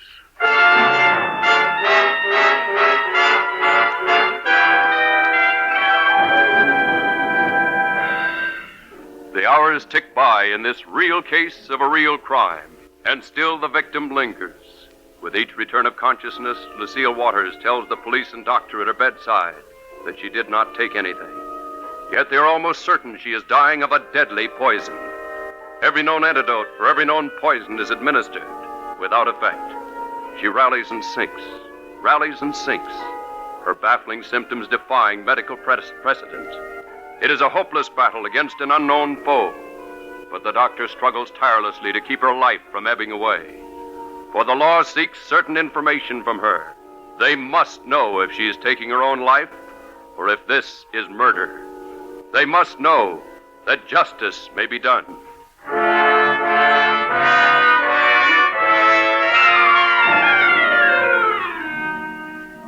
It is now 5 o'clock in the morning. Lucille Waters is rallying for the last time.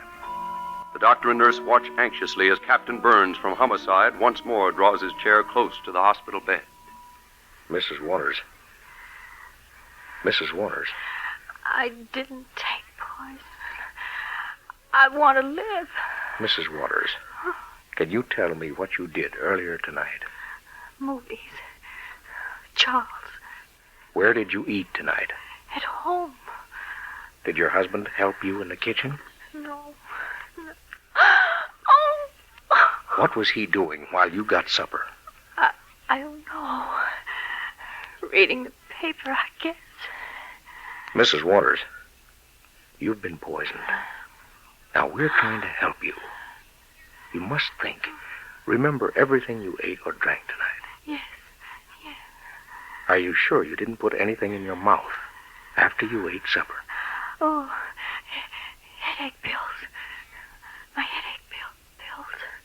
Who gave them to you? Who gave them to you? Nobody. I had them in a box. My purse. Doctor, her pulse is only 48. Better hurry it up, Captain. Right. Mrs. Waters, where are those pills now? No more. I took them all. I'm going to get a prescription refilled. Is there anyone who would want to kill you? No. I don't want to die. I want.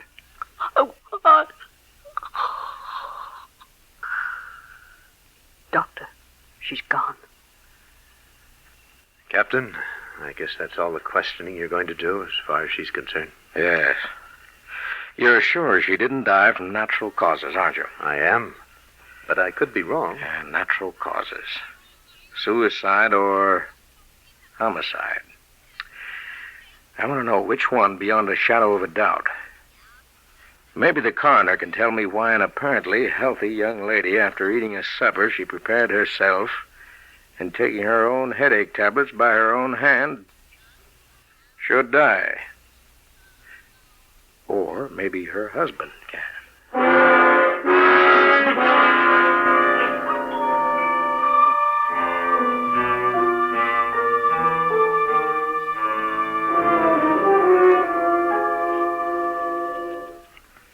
It sure is nice of you, Captain Burns, to bring me in for a bite to eat. Well, Mr. Waters, I thought it might buck you up. I've got a pretty good idea how you must be feeling. Have another cup of coffee? Not right now, thanks. Mr. Waters, was your wife subject to repeated headaches? Yes. Poor girl, she suffered terribly from them. Mm-hmm. Well, how about those headache pills she was taking? Do you know what was in them? No, I don't. They were a prescription the doctor gave her. Well, outside of the food she ate for supper and those headache tablets, she didn't take anything else in her stomach all evening. At least that's what she told us just before she died. That's true. I was with her all evening. That's all she had. Mm-hmm. Well, I'm getting a report on that prescription. In the meantime, I'd like your help, Mr. Waters. Now, you must know why your wife committed suicide, don't you? It wasn't suicide. That's what the doctor at the hospital kept saying. But I'm sure Lucille died of ptomaine. I'm sure of it. She wouldn't take her own life. Pretty fond of your wife, huh? Yes. She was a wonderful girl, but... Captain, I might as well make a clean breast of this. You'll find it out for yourselves, and then it'll look bad for me. What are you driving at, Waters? Well, Lucille and I were separated. We were going to get a divorce. Oh. Well, thanks for telling me. That information could support my suicide theory. Maybe your wife was depressed over a marital affair. I still say you're wrong. Well, I can't dig very deep into the causes for possible suicide until the autopsy report comes in. Autopsy? On Lucille? Well, that's routine in a case like this. I don't like to think of that happening to her. Well, I'm sorry. Mr. Waters, your face looks vaguely familiar to me. Have you ever been down at headquarters? You ever been under arrest? Yes, I have been. When? 9 years ago. I see. Oh, Captain Burns, there's a telephone call for you. Oh, thank you. I'll be right back, Waters. Hey, waitress, you can bring me some more coffee. Oh, yes, sir. Captain Burns speaking. This is Johnson, Captain. Oh, yes, Sergeant. What have you found out? Well, I did just what you told me. Got samples of the food and drugs in the Waters house and took them all to the lab. They're working on them now. Ah, good. Did you check Lucille Waters' headache tablet prescription? Yes, I talked to the pharmacist who's been filling it. It was nothing but an aspirin compound. Well, that's no help. Johnson, I'm going to keep working on this guy Waters. In the meantime, I want you to look him up in the file. Charles Waters. He admits he has a record. Find out what we hauled him in for. I'll see you later at headquarters. Yes, sir. Oh, one thing more. Build a fire under those guys in the lab and tell the coroner to speed up his report. I want to know immediately what killed Lucille Waters.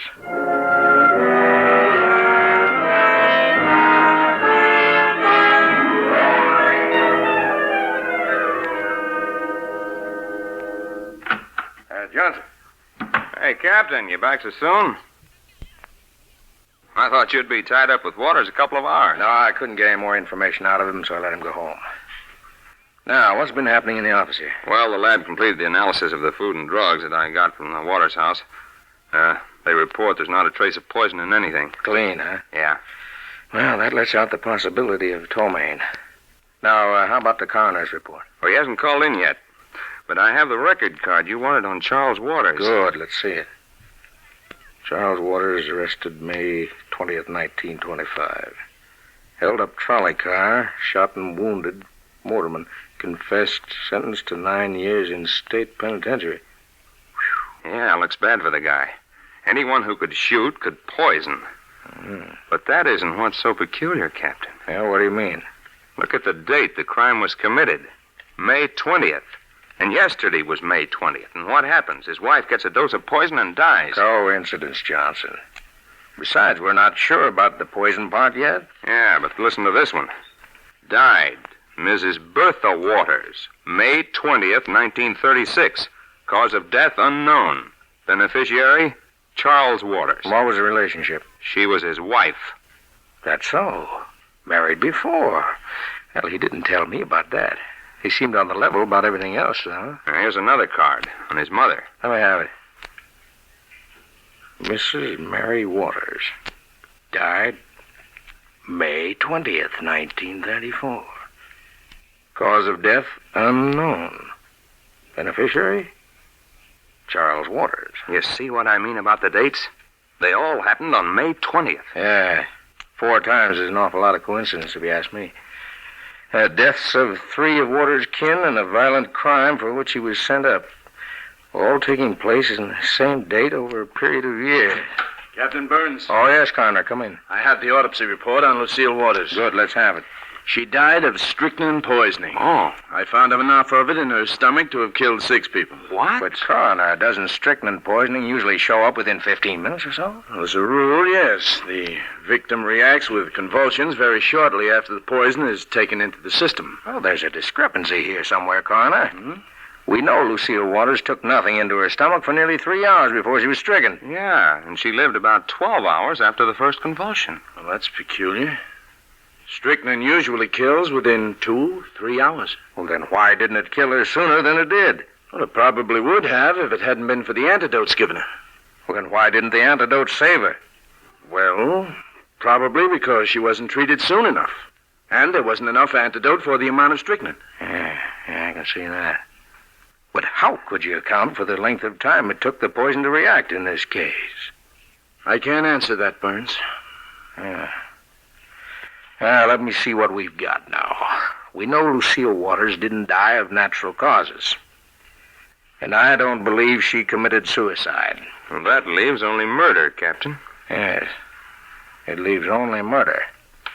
And it means we've run into a very clever killer. Well, since Charles Waters is our number 1 suspect, let's get to work and see what motives Charles Waters might have for, killing her.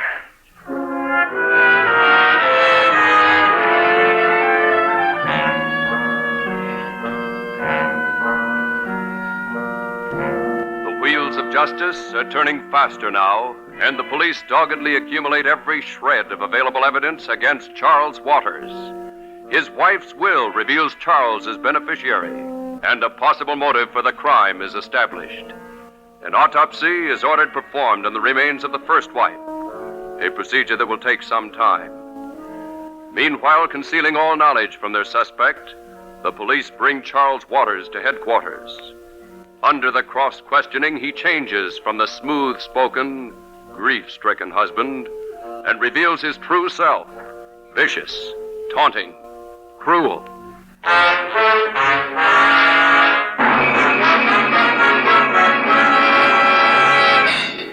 Waters, the evidence is against you. You may as well come clean with us. Come clean about what? Admit you murdered your wife, Lucille. Prove it. You murdered her for her money. You knew she was going to divorce you, and then you would be out of the picture. So you killed her. Prove it. You switched bills on her. Gave her poison instead of headache tablets. Didn't you? Didn't you? Prove it. Did you kill your first wife the same way? Did you kill your mother that way, too? They all died on the same date over a period of years. May 20th seems to have been the anniversary of death. So what? What if they did all die on May 20th? That doesn't mean a thing. You'll have to prove something, Copper. Get the proof.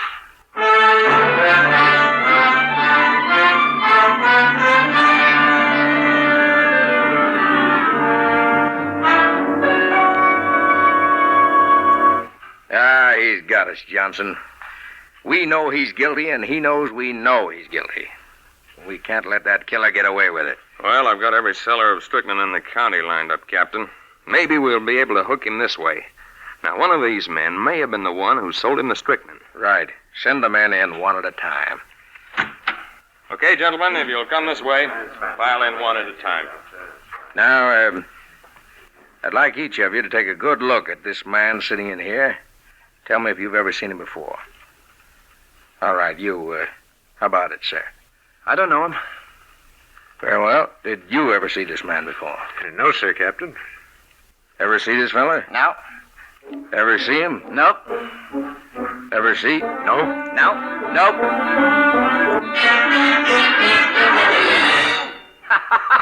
You're licked, Captain. If there's one thing I learned up at the big house, it's this. You have to have proof to send a guy up.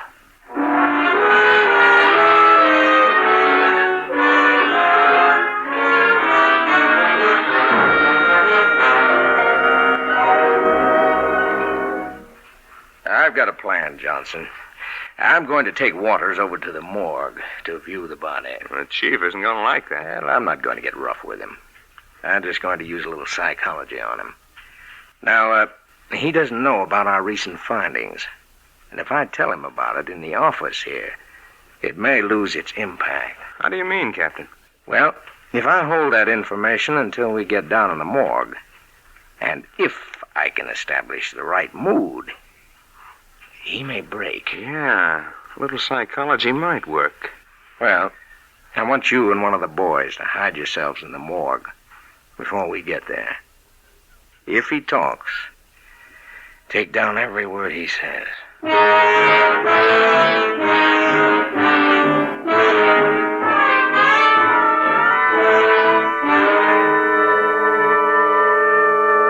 Why did you bring me here to the morgue? I don't like it. Now, just relax, Waters. Relax? In a morgue? Yeah. I suppose it might be difficult for you. We members of the police force get kind of hardened to it. We see so much of suicide and homicide. What's this under the sheet on the slab? A body? Of course. I'm moving farther away. I don't like to be so close to a corpse. Ah, stay where you are. You aren't afraid of a corpse. Tough guy like you. What did you bring me down here for, anyway? Waters, I have something interesting to tell you. Something I thought you might like to hear. You're still trying to pin Lucille's death on me, aren't you, Copper? Well, who said anything about Lucille? You're jumping to conclusions, man. Well, you've been at me for so long about it. What I have to tell you has nothing to do with Lucille at all. No? No. It has to do with your first wife, Bertha. Bertha? What about Bertha? We performed an autopsy on her remains. You couldn't have. She's been dead too long. Oh, no. And the coroner's report was very interesting. She died of strychnine poisoning. Strychnine? Yes. So what? It just means that the evidence is piling up against you. Your wife Bertha died of strychnine, and your wife Lucille died of strychnine, too. Now, I'm going to show you... But don't lift that sheet! It's only your wife, Lucille. Come on, Waters, take a look at her. Here, I'll uncover her. Oh. Yes. Yes, I see it. Oh. She doesn't look much like herself, does she? Face all twisted in agony. Not much like the pretty girl she was before you killed her. I didn't kill her. Yes, you did, Waters. No. All right. Now on the table right next to Lucille, we have the remains of your former wife, Bertha. No, don't lift that sheet. I can't look at You her. killed her. You killed them both, Waters. Lucille and Bertha and your mother. Own up to it. No, I didn't. Very well, then I'll just remove this other sheet. But don't lift that sheet. Own up, Waters. You killed your mother, your first wife, Bertha, and your second wife, Lucille. Why don't you tell the truth? What do you say, Waters? No, I didn't. I didn't do it. All right, then you're going to have to look at her. Don't uncover Bertha. Don't, please. Yes, Waters. I did it. I killed them. Both Lucille and Bertha? Yes. All right. Let's hear it from the beginning. How did you kill Lucille? I switched pills on her. She thought she was taking her headache tablets. I switched them for the strychnine pills while she was in the kitchen. Where did you get strychnine pills? I'd had them a long time. Stole them from a doctor's office. Years ago. Why did it take so long to act? They had an extra heavy coating on. Took hours for that coating to dissolve. That's why nobody ever guesses it's strychnine. Doesn't act like strychnine usually does. I experimented with them. Tried them on dogs, horses. When I was sure how they'd work, I used them on people. You killed for money, wasn't that it? No.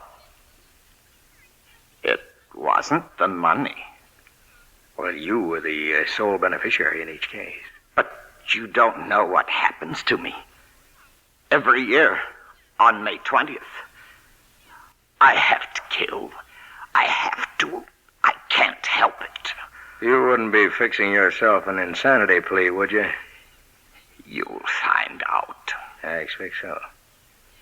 Oh, by the way, it's not Bertha under this sheet. It's only a wax dummy. You tricked me.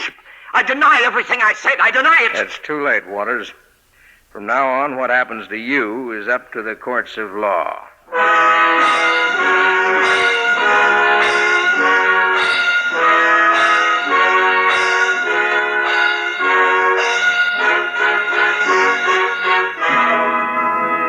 Justice moves swiftly in the case of the people versus Charles Waters. A tentative plea of insanity is entered and shattered by the law. For doctors and state criminologists alike testified that Charles Waters was well aware of the consequences of his acts. No one but Charles Waters himself knows why he always chose May 20th as the anniversary of death. But whatever his reason, justice decreed that he pay for his crime. Right now, he's behind the bars of a state penitentiary, where he will spend the rest of his days, never again to walk as a free man. And so it is that the death card bearing the name Lucille Waters has been removed to the inactive file at police headquarters and marked Case Closed. Justice has triumphed.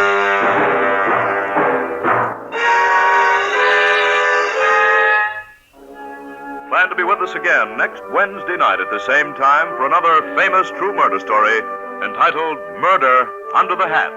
Another dramatization of one of the Did Justice Triumph cases, published each week in the New York Sunday News and its syndicate. The names of all persons, characters, and places on this program are entirely fictitious, and any similarity to actual persons, living or dead, is purely coincidental. These programs are produced and directed by Jock McGregor and are dramatized by Bart Conray. The narrator was George Carson Putnam. The orchestra, under the direction of Emerson Buckley, played music especially written for this program by Richard DuPage. This is Carl Caruso speaking.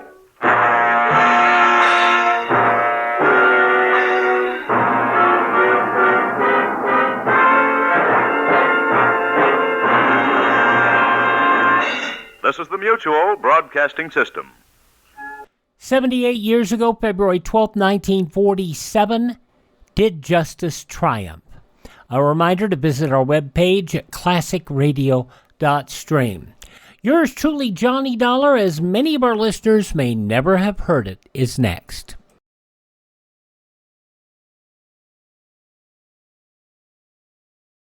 Will you take the step? Hi, Dad. You want some help washing the car? What? Well, sure. Tom, you want something? Nothing, Pop. Mind if I put some civil defense stickers in here? Stickers? What for? Oh, see, Pop? Put them on the radio dial. At 640 and 1240. That's Conrad. 4 Wheels to Survival. That's your car in a civil defense emergency. It will help you move away from danger. If it's in good mechanical condition. Tires properly inflated, battery in tip-top shape, and your gas tank more than half full. Mark your car radio at 640 and 1240 for official information. Another sticker at the half-full mark will help remind you to keep plenty of gasoline in the tank. Know the 6 steps to survival. Make this year your family's year for civil defense. You take the first step. Civil defense, an American tradition. Important to remember even when civil defense is not around. All righty. Yours truly, Johnny Dollar, is a show that we really enjoy a lot around here. Many of the shows that we don't air are the early ones from Charles Russell, Edmund O'Brien, and John Lund. They carried they were Yours truly, Johnny Dollar, from 1949 to 1954. In 1955, the version of Yours truly, Johnny Dollar that we remember most came into effect with Bob Bailey as Yours truly, as Johnny Dollar. And then CBS in 1960 moved the show to New York City, made a lot of changes. The show had already become a half-hour weekly show from the quarter-hour shows that were probably the best in the 13-year run. But when they moved the show at first, they cast Bob Readick as Yours truly, Johnny Dollar. We don't air many of those shows because they're not really great representations of our Johnny Dollar. And when Mandel Kramer took over the role, he gave it his own spin, which was much closer to the Bob Bailey portrayal of the show.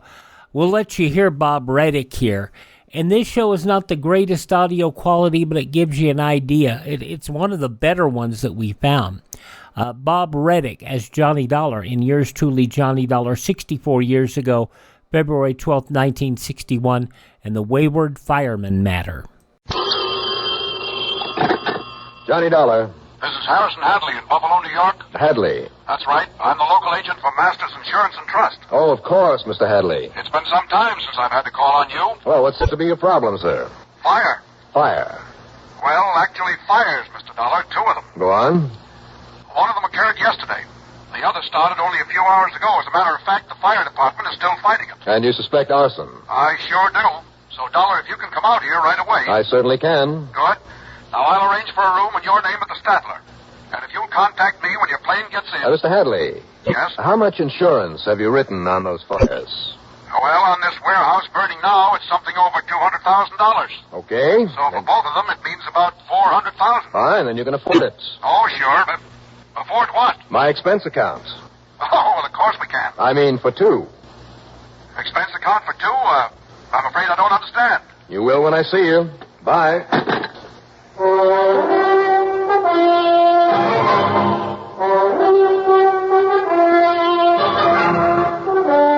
CBS Radio brings you Bob Readick in the exciting adventures of the man with the action-packed expense account. Investigator, Yours truly, Johnny Dollar.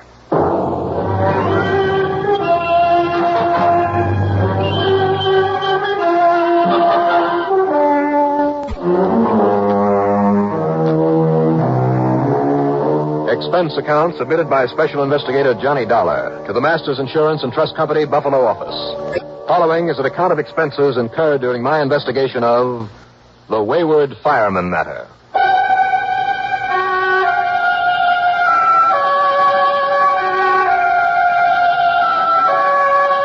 A lot of people have the mistaken idea that a lot of the crimes that are solved by a lot of clever, mysterious Sherlock Holmes type of deduction. Or by the equally mysterious and super scientific razzmatazz that goes on within the confines of some of our fabulous modern crime laboratories. All right, some of them are. But most of the crimes I deal with are solved by nothing more than a lot of work and a lot of sweat. And above all, information. Now that means stoolies, informers, other criminals. Well, listen, and you'll see what I mean. Expense account item 1, $14.25 for telephone calls. To locate and contact my old friend Smoky Sullivan, who's now playing it straight after a long career in the underworld, who is best known by the police throughout this country for his work as... Yeah, you guessed it. For his work as an arsonist. Yeah, Johnny. I'm living here in Syracuse now. Oh, well, that's fine, Smoky, because you're close to the only place. reason you caught me here in my rooming house, though, is I got a couple of days off for my new job. Well, I'm glad I caught you, Smoky. You know what my new job is now, Johnny? The important thing is you're only a stone's throw from Buffalo. I'm working for the city. And if you have a couple of days off... You're going to fall right down on your face when I tell you what kind of a job. Well, what I'd like you to do, Oh, what did you say? Johnny, I'm, what do you call it, a special consultant for the arson squad. You're what? Johnny, for the arson squad. Well, that is a switch. But a good one. I'm glad you're staying on our side of the law. Yeah. You know something, Johnny? No, what? With me here in Syracuse, every single firebug must have left town. And you know something, Smokey? No, what? With you on the job against them, I don't blame them. But now you say you have a couple of days off. Yeah. Well, then take a plane or a train or whatever you can get over to Buffalo. Buffalo? That's right. There'll be a room in my name at the Statler Hotel for the two of us. Go there and wait for me, and I'll be along as soon as I can. The big Morley warehouse fire that just come in over the wires, huh? Yeah, among other things. Uh-huh. So will you meet me there at the Statler? Yeah. Good. Yeah.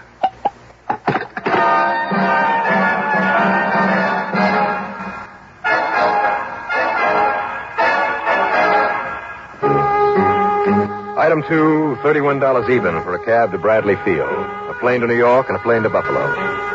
It was late in the afternoon by the time we circled the big bustling city, with its huge steel plants and blast furnaces, its flour mills and chemical plants, grain elevators, railroad yards and rubber factories, and its busy harbor at the northeastern end of Lake Erie.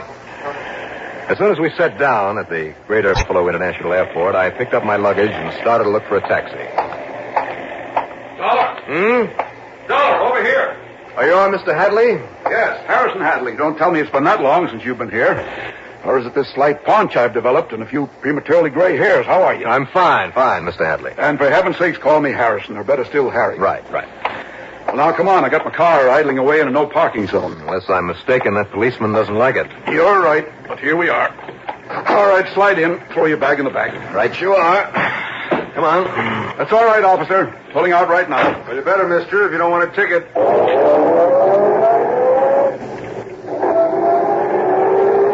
Okay, now, Harry, what about these fires? Well, Johnny, first concerning the loss of the small department store yesterday, the police are absolutely sure it was arson. And the owner of the store has been having a hard time paying his bills lately. So 1 and 1 makes 2. It makes nearly $200,000 we'll have to pay off unless the police can prove he had the fire set. Or we can catch the firebug and get it out of him. Now tell me about the other.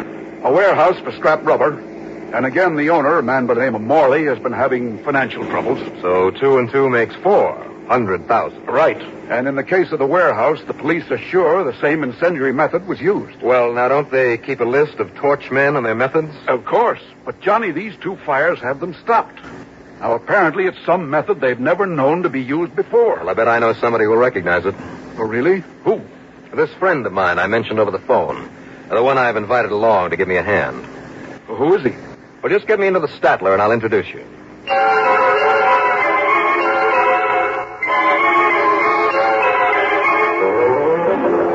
And you say this ex-crook is now working with the police? That's right.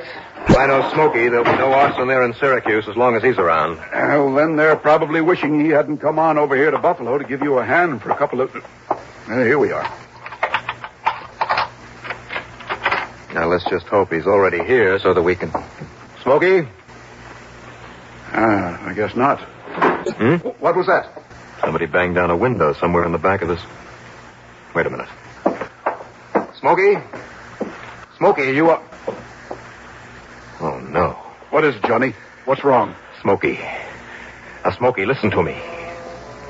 Looks to me like we got here too late. Smoky? Can you hear me, Smoky? It looks to me like he's dead.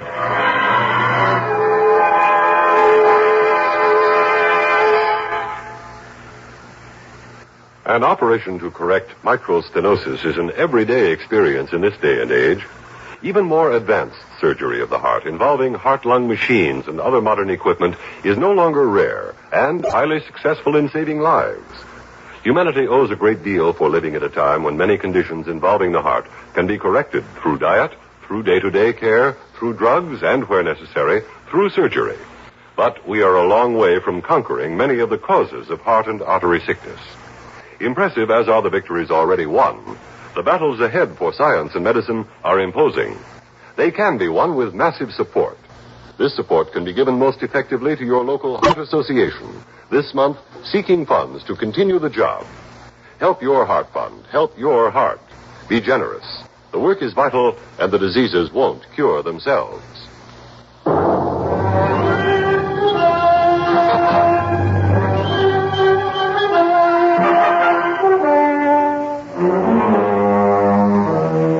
Expense account item 3, $10.50 and $1 tip for a bottle of brandy provided by room service. With that and a couple of wet towels, I managed to bring Smoky Sullivan back to consciousness. Barely, because he was in pretty bad shape. And whoever had given him this beating was certain to think he'd left him dead. Whoever did it, Johnny, must have got out by that window we heard slam as we came in here. No doubt of it, Harry. And then he must have crawled along the ledge out there to another room or fire escape or something. Yeah. Now, Smoky. Yeah, Johnny. As soon as the doctor gets here, we'll know if you have any broken... No, look, no doctor, Johnny. You think a little thing like that, a couple of slaps on the head? Think? I know it. I can see it. You're badly hurt. No, look, I'm going to be all right, Johnny. Oh, we'll see and listen, after the doc gets through with you. Listen, Johnny. Yeah? It was Bottles. Bottles? Bottles Burton.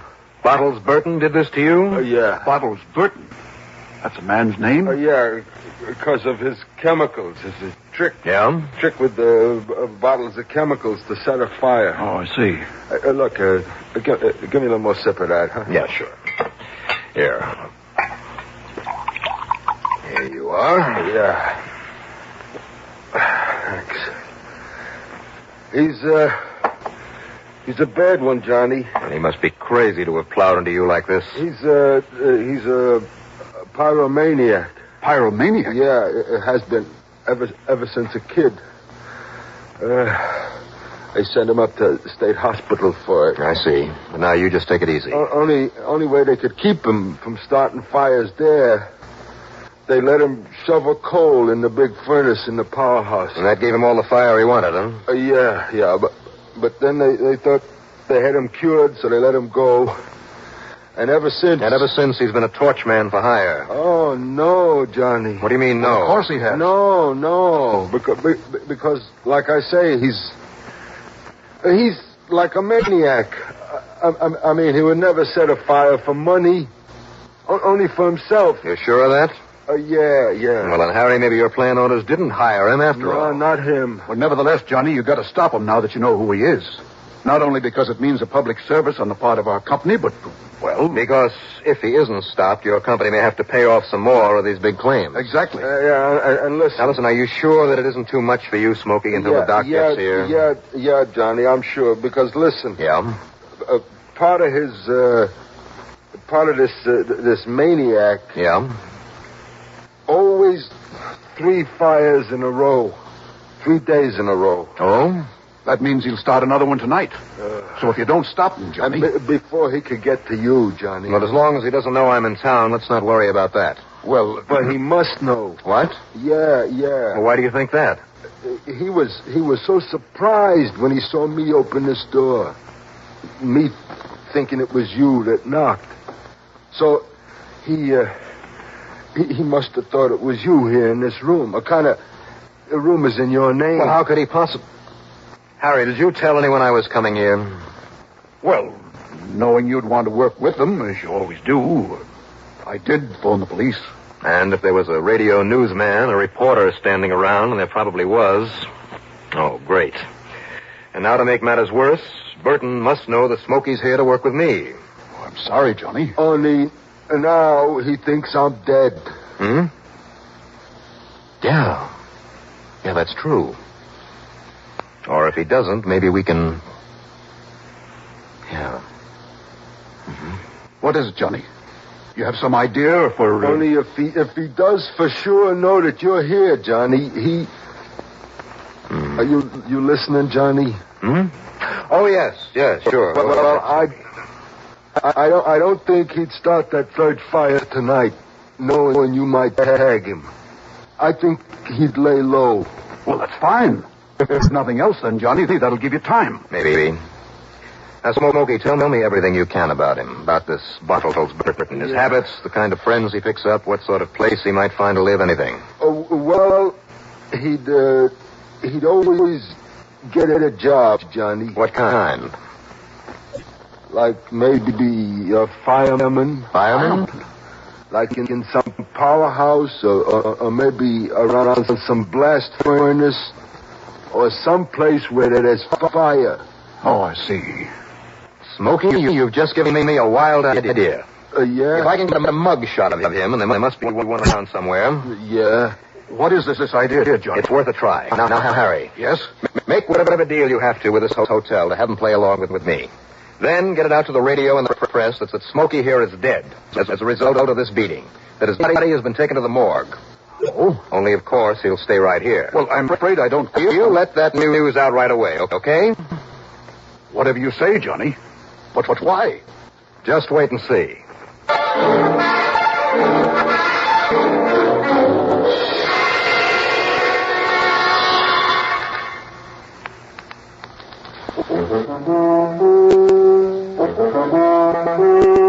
Commander, welcome aboard. Try new king-size Philip Morris Commanders. New because the tobacco in them is vacuum cleaned. And the cleaner the tobacco, the better it tastes. Yes, the cleaner the tobacco, the better it tastes. Commanders are made by a new kind of machine, the Mark 8, that takes rich, full-flavored tobacco and first gently vacuum cleans it, then rolls the cigarette fully, evenly, cuts the ends clean and firm. The result is new Philip Morris Commanders with the cleanest of tobacco ever rolled in a cigarette.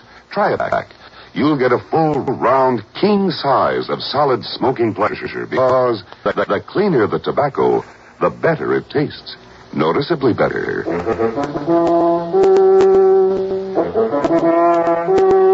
Commander, welcome aboard.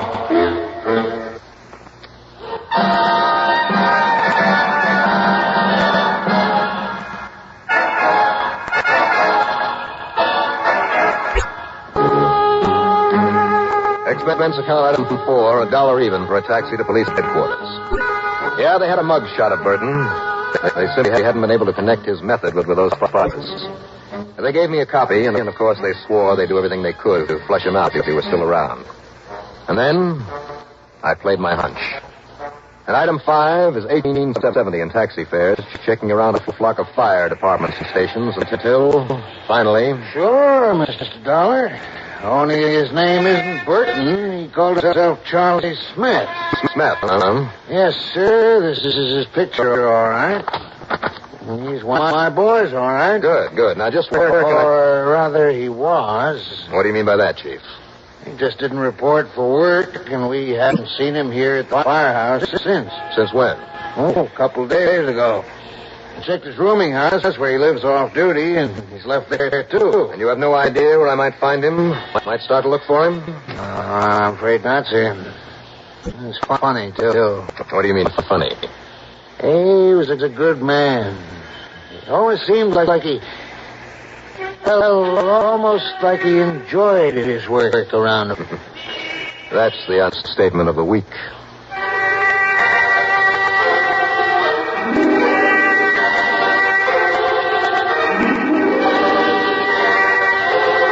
I walked on back to the hotel, and there, over a stormy protest, moved Smoky into the room next to mine, but left the connecting door ajar. After all, I didn't want him in any further danger. But as soon as I feel good again, Johnny, you gotta let me help you find him.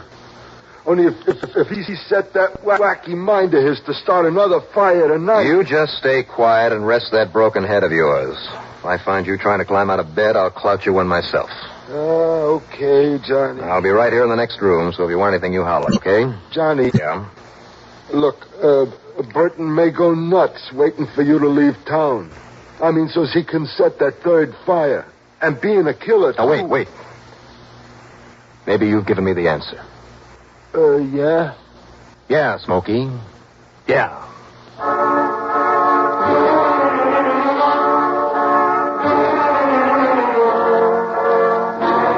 I tore on over to radio station WBEN over on Elmwood Avenue. Bill Peters, the program manager, was still around. Better still, he was willing to cooperate with me 100%. Darn it, Johnny, I'm sorry. If I'd known you wanted to keep it a secret, I'd have kept the word of your coming here off our newscast. Well, it's too late now, Bill. But not even the papers, not even the evening news had it, so I let it go on. And what that means is that he keeps a check on things through your news program. This Burton, the firebug? Yes. And that's good. Because if you'll let me write a piece of copy for your next couple of newscasts... Yeah, here. Here now. It'll air in about 20 minutes. The newscaster will be Jack Ogilvy. Good. Now just have him read this as is.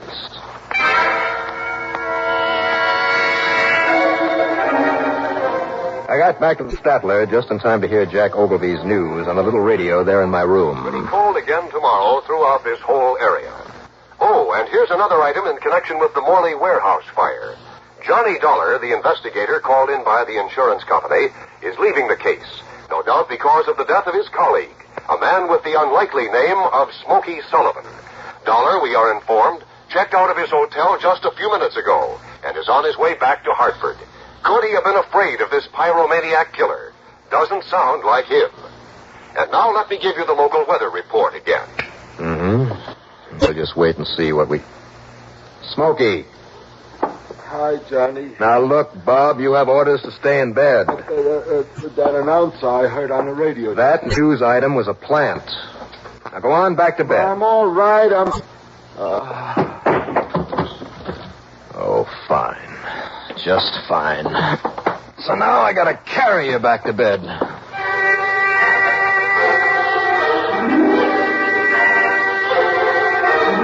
And then, sitting there alone in my room, I wondered. Smoky had said that Burton was clever in his own twisted way. Clever enough to fall for my trick? Well, there was only one thing to do. Wait and see. I didn't have to wait long. Yeah? Yeah, who is it? Mr. Dollar? That's right. Telegram, sir. Okay, coming. Hello, Burton. Oh, you know me, huh? Who else would have come in here waving a gun? Keep your hands up, see? Now sit down. Sit up. There in that chair. The other side of that door. And keep faced away from me, you understand? See? Sure. But didn't you get the word that I'd left town? Oh, I knew that was a trick. That's why you came here, huh? Because I had to make sure, see? And you mean that you, a smart punk like you were afraid to set another blaze with me around town? Well, you won't be around, not now, because I'm going to kill you. Because I got to set another fire. I just got to, you understand, you see? So I'm going to kill you, Dollar. Now look, Burton. No, don't move. Keep your hands up. Now, here, let me... Yeah. See? I knew you had a gun. Because I know everything. Like I know I gotta set that third fire. Like I know I gotta kill you. Yeah, Dollar. Now. Smoky. I'm sorry I had to bust this chair on him, Johnny. It's okay, Smoky. You did okay coming through that connecting door. Son of a gun, I told you to stay in bed.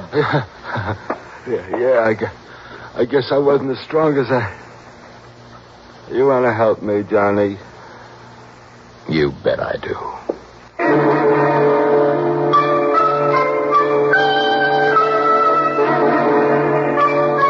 Well, it's up to the courts, naturally. And this time I'm betting there'll be no parole for Burton, ever. Not only because of the fires, but the murder attempt on Smoky. And come to think of it, on me. As for the insurance money that'll have to be paid out, well, you can't win them all.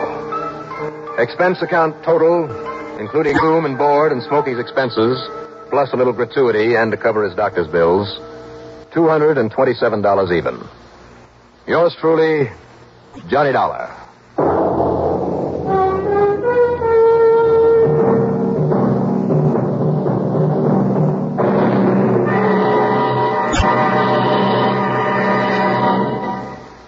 Now, here is our star to tell you about next week's story. Next week, another locked room mystery.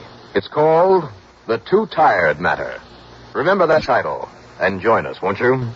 Yours truly, Johnny Dollar.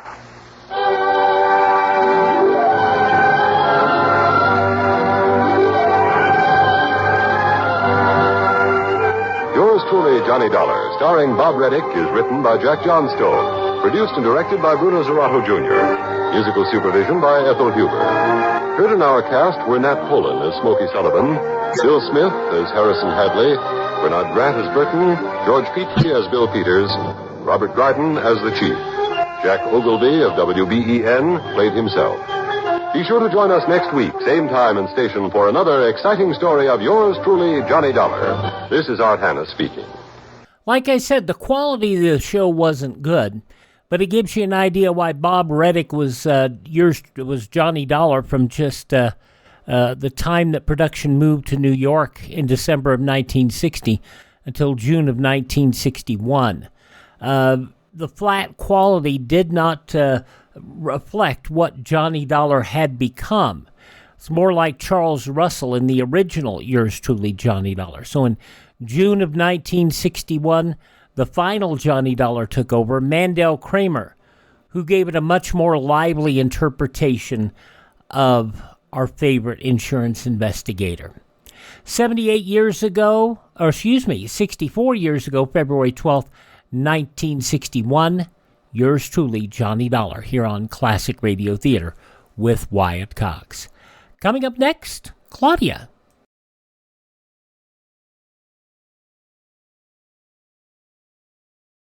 Don't miss the final episode in the series, If Freedom Failed. The Union Killer, which is the story of a communist labor official in action, stars Jack Webb. The function of a trade union is to aid the Communist Party to carry out the plan of production under such hours and such wages and such working conditions and such punishments as may be necessary to secure the fulfillment of the plan. Don't miss If Freedom Failed. Hear what could happen in an ordinary American town if communism took over the United States. Now we wrap up this episode of Classic Radio Theater with an episode of Claudia, 76 years ago, February 12th, 1949. Your Coca-Cola bottler presents Claudia.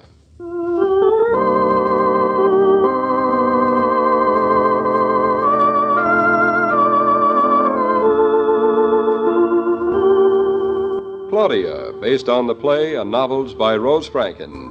Brought to you, transcribed, Monday through Friday, by your friendly neighbor who bottles Coca-Cola. Relax, and while you're listening, refresh yourself. Have a Coke.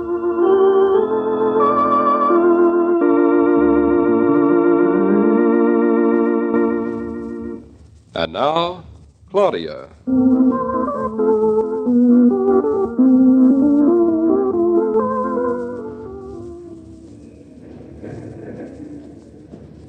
That there, Mrs. Norton, is the courthouse of Nutmeg County. Looks like a nice, quiet old building.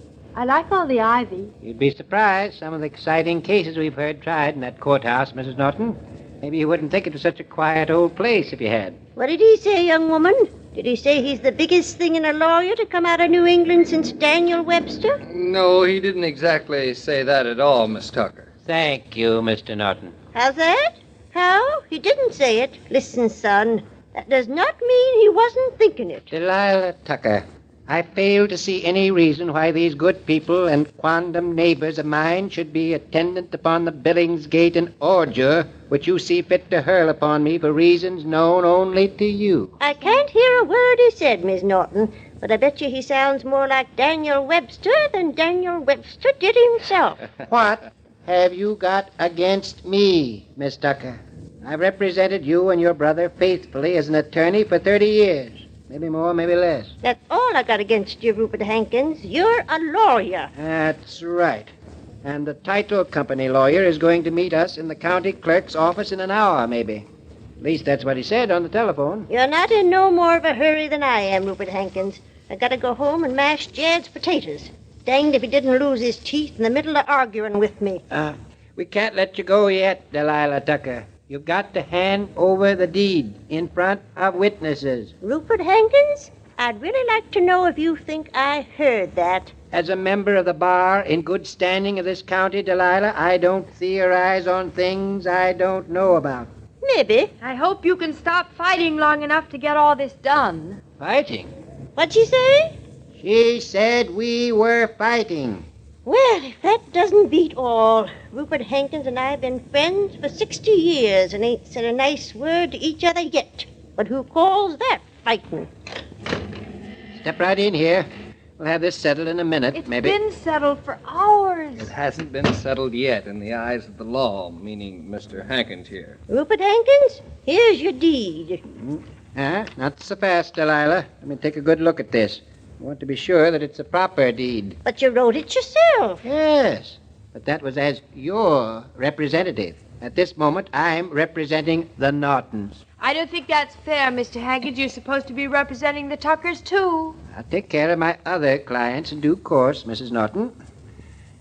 Situated along the east side of the road commonly known as... that sounds all right. Now, let's just pick another part, maybe... and following the line due south for a distance of 7 rods, 16 2/10 feet, to a certain rock, commonly known as King William's Rock, and from thence 17 degrees east to a point... What is all this? This is our house.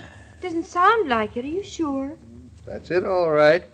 Did you know we had King William's Rock on our land? Why, everybody knows that. It says so. I wonder why they call it that. Well, probably because it looks like King William. Who is he? Or is he? Probably some Indian.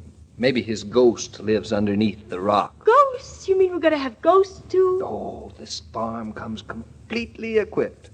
I'll bet there's a skeleton in every closet and a draft in every eave. What's an eave? Something that drops. This is an excellent deed.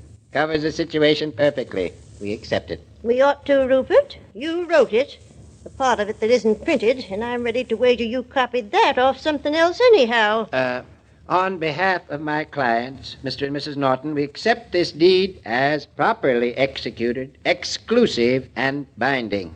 Now, on behalf of my clients, the Tuckers, the sellers of this property, I would like to see the buyer's payment. Mr. Hankins, I herewith and heretofore and notwithstanding and thus present you with a duly certified check in the amount called for in the contract of sale herein before mentioned. Seems perfectly satisfactory to me, Mr. Norton, and I urge my client, Miss Tucker, to accept it forthwith. I do. I congratulate all of you. On having a good lawyer? I'm going on home to find Jad's teeth and mash his potatoes. As for you two... Yes, Miss Tucker? Hope you can move in before spring. Like you to be all settled before the dogwood come out. We got some right pretty dogwood on our place, and you can come and see it. And I'll give you some of my bogberry jelly. Well, goodbye, and I'll tell Jed you asked for him. Please do say hello. And many, many thanks. Thanks, but couldn't matter none. You didn't have to say that. I'd have said it anyway myself. Goodbye, and as for you, Rupert Hankins, I'll be seeing you. Goodbye, Miss Tucker. Well, she's all right, isn't she? I think she's wonderful. She's just like an egg. Hard outside, but all soft underneath. Maybe. She's one of the crankiest good women we've got in this county. Well, sir, now that you are a landowner of Nutmeg County, it behooves us to go upstairs and have the said fact properly recorded with the responsible party. Who's the responsible party? Mr. Ephraim Hankins, the deputy county clerk. Hankins? Is he related to you, Mr. Hankins? Not close, like the sheriff and the judge. He's just a cousin. This way, Mr. and Mrs. Norton. Right through this door. David, I don't think anybody's done a deed in years. It doesn't look as though anybody's ever been here. Do not do a deed. What do? You execute it. Poor little deed. Mrs. Norton, I'd like you to meet the Honorable Ephraim Hankins. How do you do, Mr. Hankins? Hello, Mrs. Norton. And that, I take it, is Mr. Norton. Correct. And how do you do, Mr. Hankins? I'm doing fine, thank you, just fine. But the rest of this place is dead on its feet. Are you really the other Mr. Hankins' cousin? He certainly is. Well, I must say, you don't sound alike. Well, you don't think we Hankins are born old, do you? What's the trouble, Rupert? You've been giving these nice people the Civil War treatment? I'll bet you've got them thinking we're still using horses and buggies up here. I'll thank you, Ephraim, to keep a civil tongue in your head. Don't let him kid you, Mr. and Mrs. Norton. This is Connecticut. We're only about an hour from New York. We've got automobiles and movies, and most of us read newspapers, and we even listen to the radio. I assume as much. Of course, there is a certain conservative element in the community, of which my cousin Rupert Hankins, your attorney, is a conspicuous example. Maybe. If conservative means that I'm suspicious of you and what you stand for, then you hit the nail right on the head, Ephraim. Now, get on with your business and stop sitting here in your office reading magazines and influencing people and tying trout flies. You'll have plenty of time for fishing next spring. I never have enough time for fishing. Do you, Mr. Norton? Well, I'm something of a fisherman, Mr. Hankins. Are you? You never told me. Want your money back? I do not. I'd rather have you than any old fish I ever saw. Well, not meaning to cast aspersions on your choice, Mrs. Norton, but have you ever seen a nice rainbow trout first thing on a sunny morning? Time's a wasting, Ephraim. Get this deed registered. Let Mr. and Mrs. Norton get out of here before you start telling them all your fish stories. Well, maybe they'd like to hear them, Cousin Rupert. What do you think of that? I don't think anything of it. And I really don't care what you do think. Now, where's this deed? Right here. Well, looked fine to me. That'll be a $2 fee to register it in the proper book and page. $2. Here you are, Mr. Hankins. Thank you. Now I'll write out your receipt and duly stamp it. Need any help, maybe? Only been doing it for 3 years. Thank you, Cousin Rupert. I think I can manage without you. It's also official, isn't it? It's worse than having a baby. Don't think there isn't any red tape about that, too. Is there? I'll say there is. Haven't you ever seen your birth certificate? Do I have one? If you were born, you do. Maybe I wasn't. Do you think that's possible? Oh, sure. In fact, that explains a lot of things that I can't explain any other way. Say, what sort of things? No time for that now. I can see that Mr. Hankins is practically finished with his receipt. I am finished, Mr. Norton. Now just let me stamp it, and we'll be all set. You know, some of us try to make these things as brief as possible. Others get involved. Your job, Ephraim, is to stamp. You will kindly leave the speeches to me? Thank you very much, Mr. Hankins. You're welcome. Then it's all over, and we really own the house. We do? Here, you take the deed. After all, you did most of the fighting for it. I think you ought to hold it, David. You ought to carry the deed over the threshold. Isn't that what people usually do, Mr. Hankins? Why don't you let me keep it for you in my safe? I usually keep all my clients' deeds. That's a wonderful idea. Well, I guess that's that. How do you feel? Me? I don't know. How do you feel? I don't know either.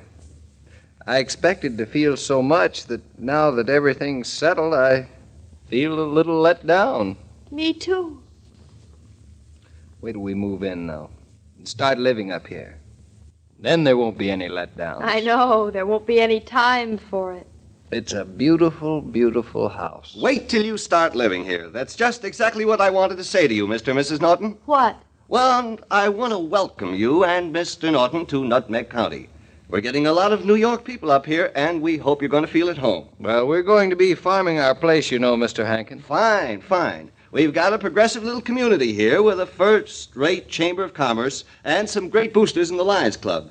We'll be glad to have you come to our lunches, Mr. Norton. Well, that's very nice of you, Mr. Hankins. We've got a lot of stick-in-the-muds up here, but we've also got some live wires of the type that you're used to, Mr. Norton. Maybe he is, and maybe he ain't. I just want Mr. Norton to know this because he's going to be a resident and voter of Nutmeg County. And he'll be here for the next year's elections. My cousin fancies himself as chief county clerk, Mr. Norton, but you are under no obligation to vote for him. Of course he isn't under any obligation. You get me so confused I can't even talk straight. No matter how you vote, Mr. Norton and Mrs. Norton, you are very welcome in Connecticut. We trust you'll be happy here. I know we're going to be happy, aren't we? Everybody's so nice since we bought the house. Yes, they certainly have been. Just think of it. Delilah Tucker is going to give us bogberry jelly. And Rupert Hankins, the guardian of the law, is the guardian of our deed. And Ephraim's asking us to vote for him for county clerk. I'm going to, too, aren't you? And it's only in Connecticut that men are such flatterers that after one look at you, they decide you're old enough to vote. But, David, I will be in another 3 years. And by that time, I can vote for Ephraim Hankins to be governor.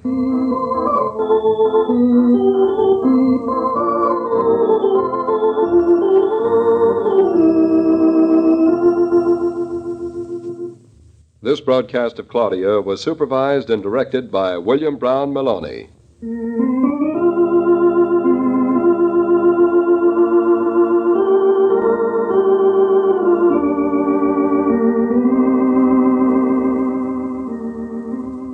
Which house comes out first in the popularity polls?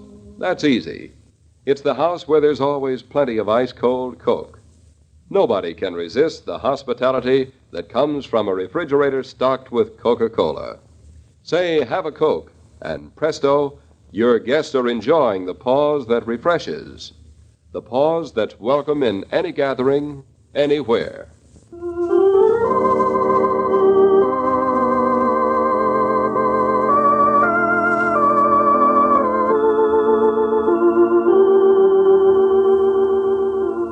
Every day, Monday through Friday, Claudia comes to you transcribed with the best wishes of your friendly neighbor who bottles Coca-Cola. So listen again tomorrow at the same time. And now this is Joe King saying au revoir.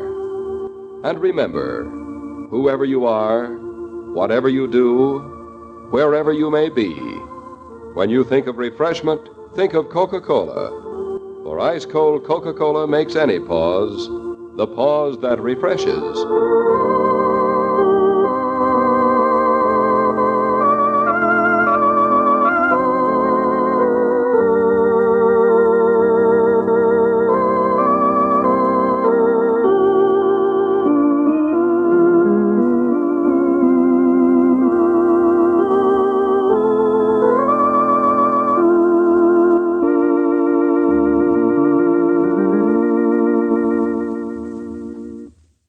There you have it, going back to February 12th, 1949, 76 years ago. Claudia here on Classic Radio Theater with Wyatt Cox. Join us tomorrow for comedy with Lum and Abner, Jack Benny, Phil Harris, The Queen for the Day, and Superman. And then on Friday, we'll have more dramas with Suspense. In fact, we'll have 4 shows from 1960. Suspense. We'll have yours truly, Johnny Dollar, Have Gun, Will Travel, and Gunsmoke. And then we'll go into the weekend with the Screen Guild Theater presentation of They Got Me Covered, Dean Martin and Jerry Lewis, Fibber McGee and Molly, and Father Knows Best. And then we'll have more drama with Dragnet, The New Adventures of Nero Wolfe, The FBI in Peace and War, and Barry Craig, Confidential Investigator. Have yourself a great day. We'll see you tomorrow for more Classic Radio Theater. I'm Wyatt Cox.